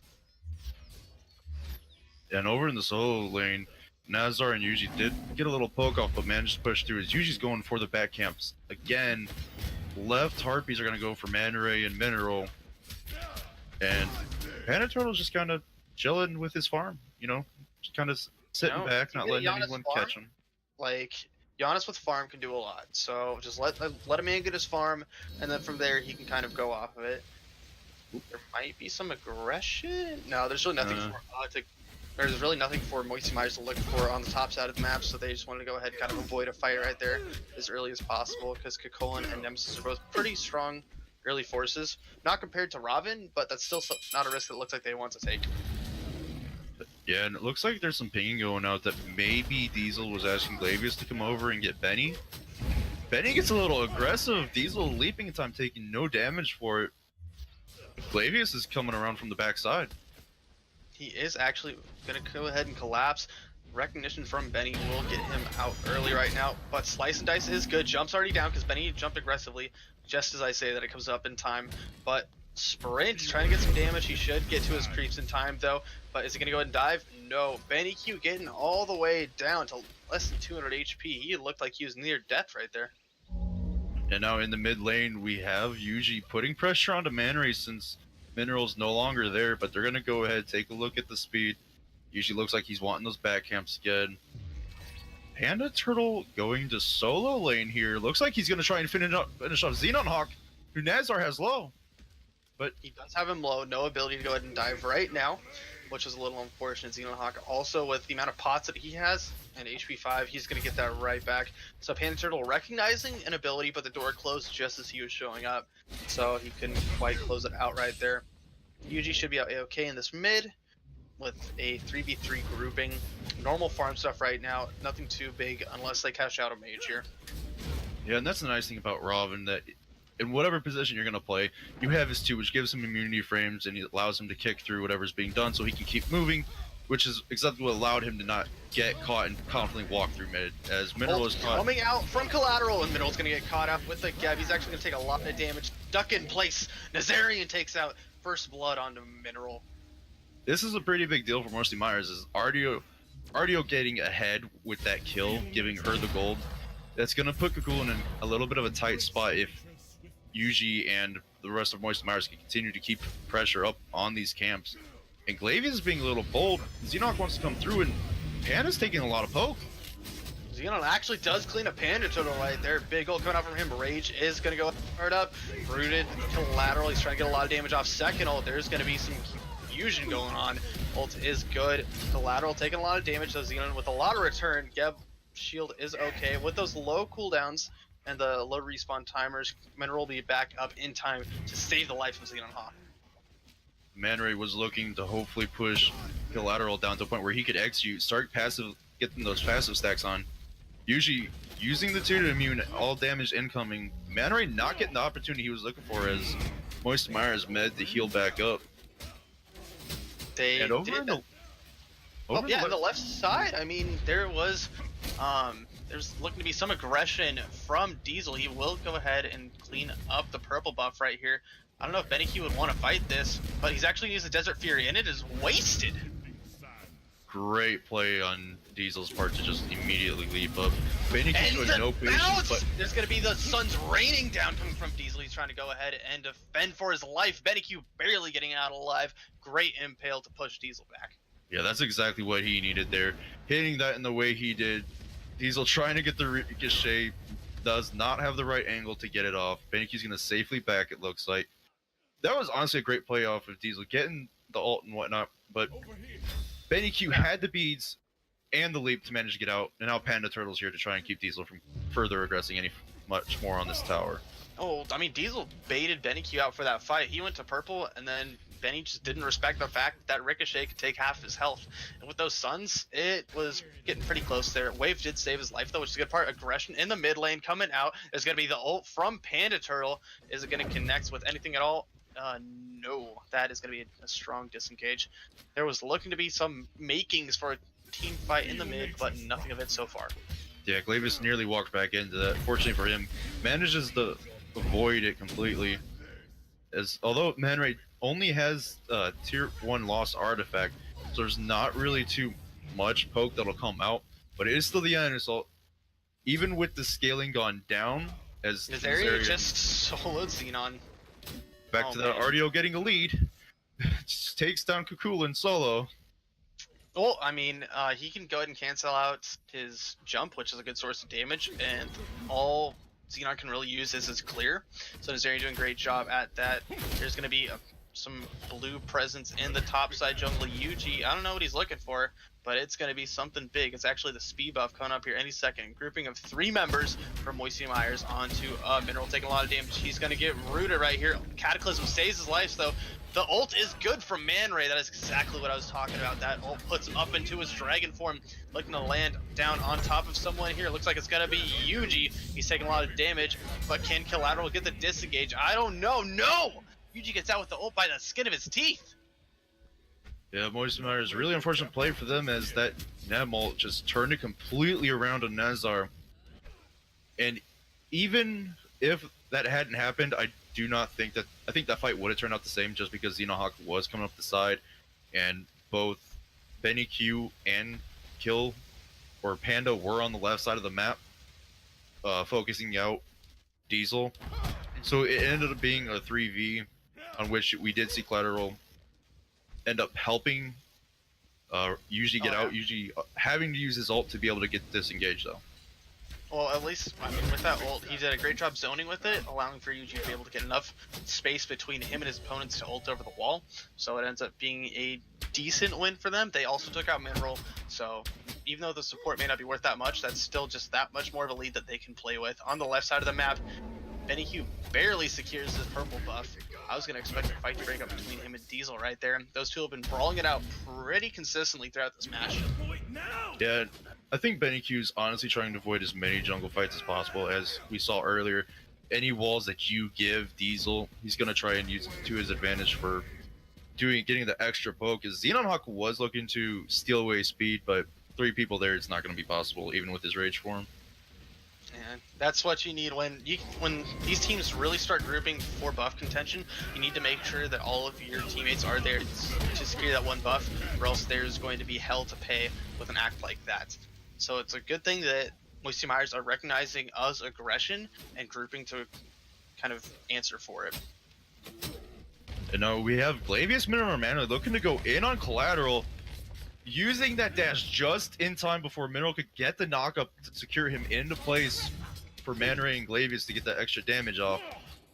Panda coming in late. Oh, on the right side, Xenonhawk looking to go ahead and disengage Nazarian. Almost soloed Xenonhawk again. Luckily, he had the knockup to get the disengage just in time there. Yeah, and after doing so, Xenohawk just does his little cheeky jump away. And Nazar and Yuji look like they want to push this tower, clean this wave up early. Glavis is going to come over to help make sure that they can't take this tower so easily. You know, it'll also give him some extra XP, so that's a good thing. He can always use that. Speed buff coming back up shortly here, so we can expect a good 4-man group from Moisty Myers once again for that speed buff, because they just don't want Nemesis to have it. Any potential chase that can kind of come from Nemesis is something they don't want. On the right side, Yuji taking a lot of damage. He's going to go ahead and keep on fighting Mineral, though. But the shield is good. They want to go ahead and break that rock up, but he will break away just fine. Now, we've been so busy talking about all these little fights as Man Ray gets away from Yuji with the teleport. Looking at these builds, Labius and Man Ray both. Triple starter. Oh, yeah, they're going very aggressive here. There's actually an aggressive fight happening over on the left side of the map. Glavius trying to get some slows on, but Collateral's ults to disengage works perfectly. Slows the sides of, out of the fight, and they are going to go ahead and get a re-engage. Benny with the Desert Fury gets good damage on top of Diesel. Forced out into the Suns. Ult from Yuji, and are they going to be able to get it? Benny doing a great job, but the Aegis will keep him alive for now. Ricochet does get the disengage. Benny getting ulted. Man Ray going into the Dragon form. And we can see a re-engage coming out. That teleport is good. Portal gets Panda Turtle out of the fight. Ao Kwang just not reading the portal correctly. He is way too tricky with those doors opening and closing. Yuji trying to go ahead and fight in a 1v2 as Xenohawk cleans up the kill there. Mineral getting really low in this area and looking for his next kill, his third kill to his name. Will he find it though? No. From the likes of the group, and are able to get the disengage from them, but stun on a continued team fight here. Diesel's getting really low in this area. He cleans him up. Ult from Xenohawk does get Nazarian in return, but then there is actually Giannis trying to go ahead and save his teammate here, but Collateral will get cleaned up. That is a 3-for-1 in the likes of Now, the nice thing about that one that Moisty Myers did get is it was Diesel. So attempting to do gold for you here is not going to happen from up. They do not have the ADC with the sustained lifesteal to be able to continue to poke down the Gold Fury so easily. As Benny Q does come over looking at Man Ray. Man Ray's going to get out easily. Now, that fight, Moisty Myers did good to rotate in, and was leaving. But Moisty Myers needs to show a little more respect on the fact that is most likely going to rotate back in when you decide to go back in on your aggression instead of continuing this to disengage. Yeah, that is now the second passive stack on Man Ray. One more will give him a huge boost in power, and all he has is pen boots, and then he's stacking rain does. He doesn't have any other full items. And he's still doing that much damage. Yuji actually goes ahead and takes out Glavius on the right side. Contention for the blue buff pays in spades right there. Yuji is going to go ahead and get the kill, but not much more besides that.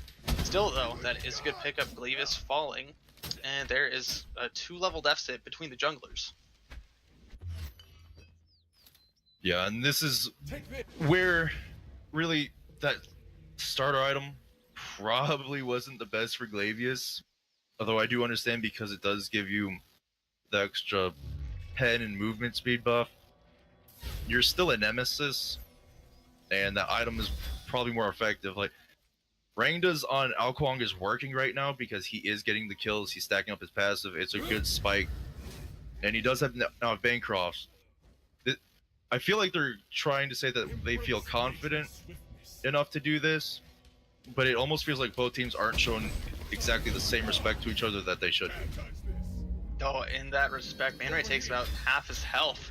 And he's going to go ahead and actually try to keep on fighting. He's taking a lot of damage. Knockup is good from Collateral. Barely avoids it. Ult. And that's going to be Panda Turtle demolishing Man Ray with that. Through space and time, he's going to take a lot of damage right there. Dude, Moisty Myers choose to go for the gold for you, though? Honestly, they're not going to at this point because they still need it back and they're still engaging as Glavius and Mineral are still fighting Panda Turtle and Collateral. Oh. Glavius just avoiding. That speed buff barely saved Glavius' life. Yeah, it definitely would have put him down into a kill range. I don't think Collateral had the Diesel right here. Does he get the Impale? No, jump is good from Diesel, but he's going to go into Desert's Fury. Suns come down. Impale is good. Benny Q solos the Aegis to save his life. Great play out of Benny Q to finish off that kill, not allowing himself to be played by the Ricochet or into the stun and Suns this time. And looking at it, Mineral and Man Ray want to rotate over. Collateral's alone. He needs to be very careful here. All he has is a single dash to his name if he wants to get out of this. So if Mineral can keep him there, but they aren't looking for much. They realize that there are still a lot of players on the side of Moisty Myers that can rotate and easily have a response to the aggression from Man Ray right there. Yeah, and Moisty Myers have a little over a 1k gold lead, even though kills are even. And into that respect, with how these fights have been going, as solo lane looks like Glavis is getting aggressive on the Nazar, kind of just zoning each other out, trying to disengage. The speed buff's looking pretty important to both teams. It does fall to the side of the blue squad. Ult coming out from, looks like Man right there to disengage. Panda Turtle barely gets out, but the blue stone from Xenon Hawk cleans up Panda Turtle right there. Huge, taking a lot of damage. Ult collateral for the getaway. Can he get out though? That is going to be a good win for taking out the main damage known as Panda Turtle, and they're going to go turn straight towards the Portal Demon right here.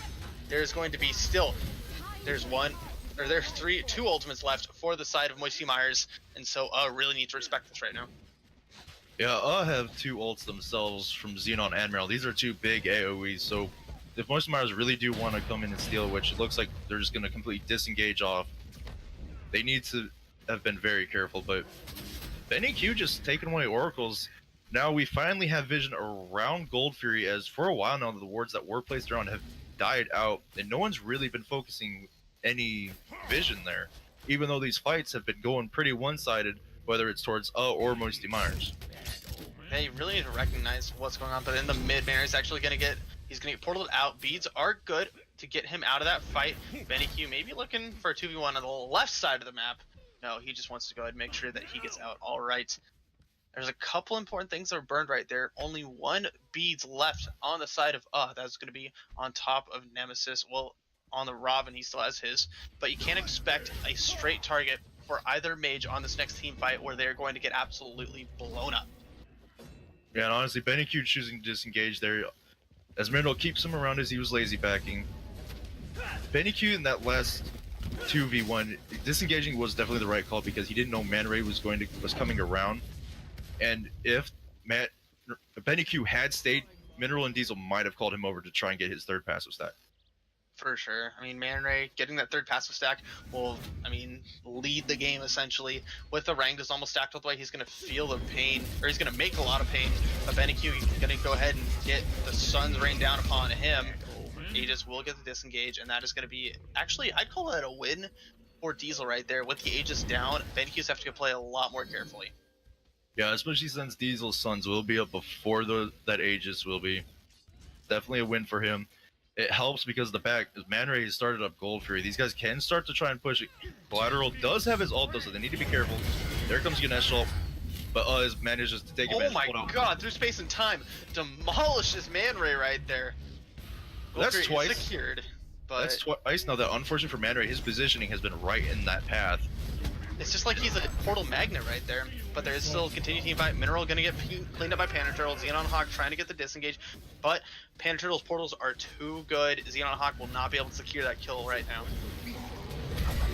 Yeah, and this is not the fight that really wants to be taking. Although Xenon Hawk did just trade out 1 kill, they did just lose Gold Fury. They've lost 3 people for 1, 4 people for 1 now. Xenon Hawk finally falls, and it looks like they're gonna be Gold Fury. I decided. don't know how I feel about that. Diesel maybe even falling here. He's getting very low with a couple of those, and he will. That is a deicide for the side of Moisty Myers. Yeah, that re-engage on the part of Mineral was very poor decision making there. Xenon Hawk should not have gone in to try and help. They really overall should have been a full team disengage, because now they did not just lose 1 and Gold Fury as Man Ray picks up the turtle in the mid, but now they have lost Tier 1 tower on left, Gold Fury. They had been decided, and got the Benny Q Gold looking Fury. to push Tier 2. Oh, did get it? Yeah, they got it. They secured it. Oh yeah, that's right. I don't know why I'm thinking. But Benny Q's actually getting caught out here. They're chasing him down. He tries to go ahead and use his ult for CC immunity, but he's going to go ahead and get an ult of his own from Nemesis, getting into execute range. Give it to Man Ray, and he will get it. That is going to be his 3rd stack, and his Rangda's finished off as well. That's a scary dragon. Yeah, and since I was completely wrong about the Gold Fury, getting it, it seems worth. At the end, it was completely nullified. Look at the Gold Fury spike. It goes down a little bit, but because of that deicide as well as the towers, it goes right back up, and then some for the side of Moisty Myers. So that's still, the Gold Fury kind of was a padding for but not necessarily what they need right now. And the XP lead just gets higher and higher. Yeah, and on the right side, we have Xenon Hawk and Nazar fighting. Nazar was looking to finish off that tier 1 tower, but left lane looks like it's getting pushed. Panda Turtle coming in all out of Geb, and he's just deleted. And That was just a poor ult coming out from Panda Turtle right there. I mean, he tried to go use it through space and time to connect onto Diesel, just off the mark though, and he got punished for it. Yeah, and really with the HP that was left on that tower, he most likely should not have decided to keep going in trying to do the damage. And from Mineral, we got to see one of the reasons that people like Geb to a certain extent, because as soon as he showed up, he just got a free ult with a long sustained CC. Grouping from on top of the portal demon right here. Can UG steal it? Goes for the blink, looks to find it, but no, he is forced back out. His overhand kick, or overhead kick, is not good, but Collateral looking to go ahead and secure it. That goes the way of Moisty Myers! Usually just getting that with the 3, the root, with that extended range, just enough to manage to nick the edge of it to make sure they could not secure it. That was honestly really good play coming out of UG. I thought that they forced him out enough, but it had just the right amount of length to be able to go ahead and connect onto the portal demon and steal it away from the likes of here. So that's actually a big win. A lot better positioning for Moisty Myers, since the Fire Giant was an exploit of contention for here, but now they have no ability to find it. Yeah, and unfortunately for they were trying to pull it away, so usually couldn't do anything more to it, but he managed to do enough. And what really sucks is Xenon Hawk had gone and proxied the solo lane, so Nazar couldn't just go straight to the portal unless he wanted to guarantee lose his tower. Grouping in the mid lane from Moisty Myers here. Look at the T1. There is going to be actually a Blink Cataclysm and a big one coming out onto Benekyu right there. Benekyu out half HP. Panda Turtle is going to go ahead and get the disengage as well. That is a good defense coming out from the likes of Yeah, Mineral and Diesel both using their ults to combo, forcing the Aegis out of Benekyu. No longer having that available. Next team fight's going to be very risky for him, as he's in the back by Xenon Hawk. They're trying to delete the Kukul in here quickly, but there's so much pressure in mid lane. Lavis gets cleaned up by Yuji right there, and Yuji actually doing a lot of work. Xenon Hawk still trying to get away. Yuji wants to get another kill to his name right here. Can he find it? Dash is not going to come out. Benekyu though actually cleans him up. Yuji cleans up Xenon Hawk right there, and that is going to be 3 kills for Panda Turtle really low, but I don't think that the red squad is going to find a return. Ult actually coming out from Yuji, and he wants to make sure Diesel is dead soul. He falls as well. Last member of is going to go ahead and roll away. He does not want anything to do with that. Yeah, and honestly, that's going to be really disappointing for They had the advantage in that fight. Benekyu was already low. Man Ray came in with quite a bit of health, and Benekyu just completely outplayed him, jumping over him so he couldn't get the ult off, impaling and just getting the couple autos in, finishing him off very quickly. And now they've taken the tier 1 in mid. The Gold Fury, they could, if pushing the tier 2 on left, if they wanted to, they could have someone push solo lane and guarantee that tower down as well. Well, if they really want to, they could just show up and kind of take it whenever they need to. So if they get Fire Giant, just go over to T1 and take it. It's late enough to the game where that's just a couple hits, so they don't really need to worry about. If they can get a T2 over a T1, take that any day. And those T1s are just like an extra 30-second window that they need to deal with on these team fights. Yeah, now Moisty Myers have increased their goal lead to 7k. Fire Giant's the next big deal. How do you want to see these guys set up to try and defend from Moisty Myers? Well, what we need to do is we need to make sure that Moisty Myers can get in the back line, and they really need to burst down Man Ray. Diesel has some more escapes, but if they can secure Man Ray, then that is going to be the really big point, because he's worth the damage as well as the execute is going to have a big impact on these next fights right here. So Moisty Myers really need to think about where they play their cards on this map. And in the solo lane, we have a fight setting up to happen. Tier 1 tower is gonna fall. Benekyu in mid lane, Man Ray in left, so this is all gonna be a 4v4 until Benekyu decides to rotate. Man Ray most likely will not be in time.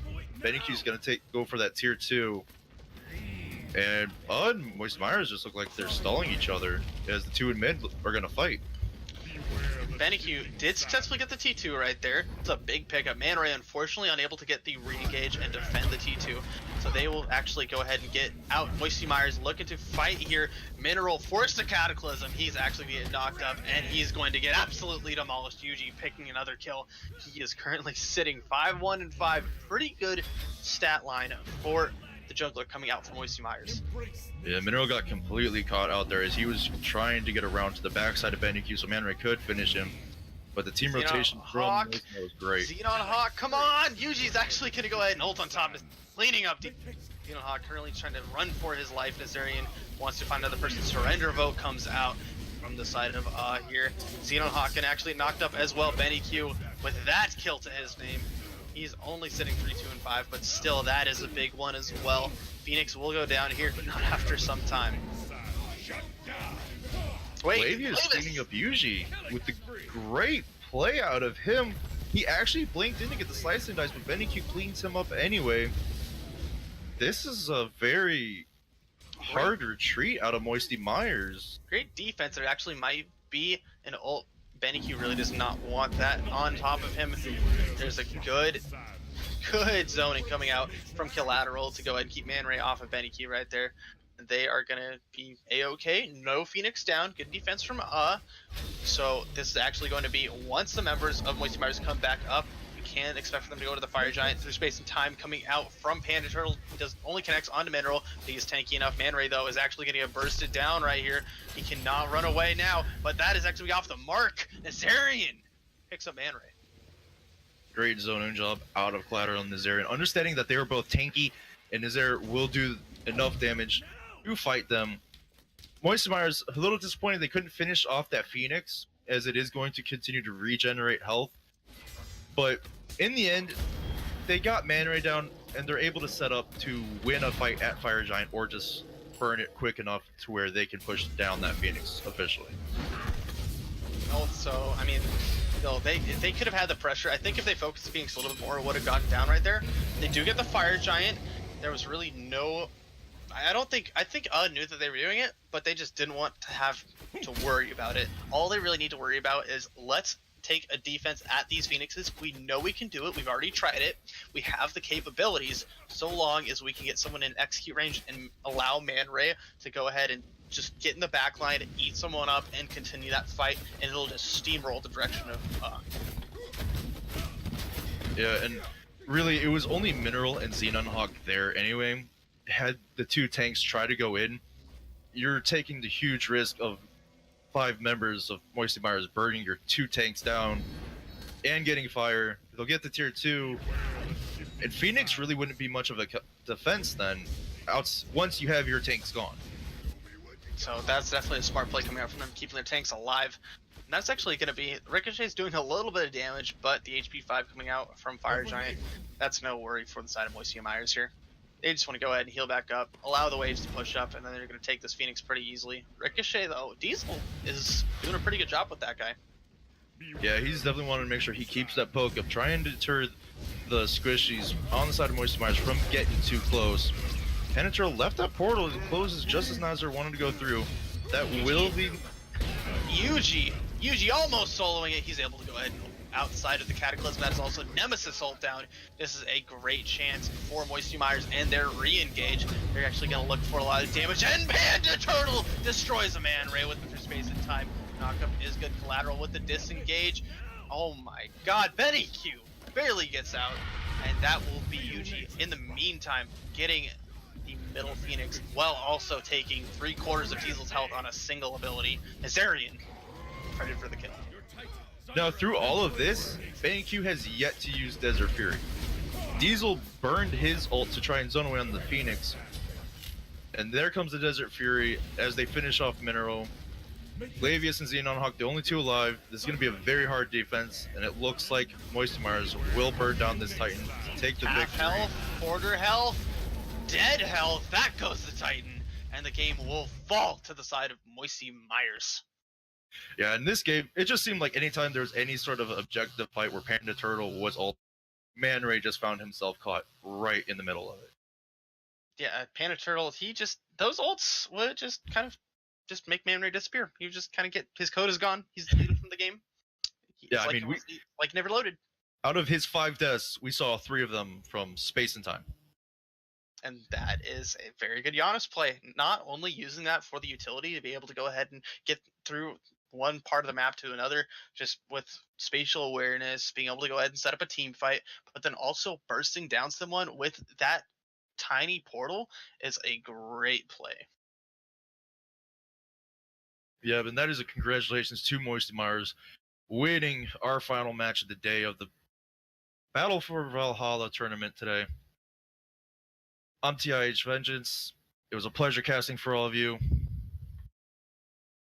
Cakeman, is there anything else you want to say? It's great being back. I haven't cast in about a year and a half or so. It's been really fun hanging out with Vengeance for the night and checking out some awesome teams and some really interesting gameplay. So once again, thanks Smite Prime for having me. And you guys have a great week.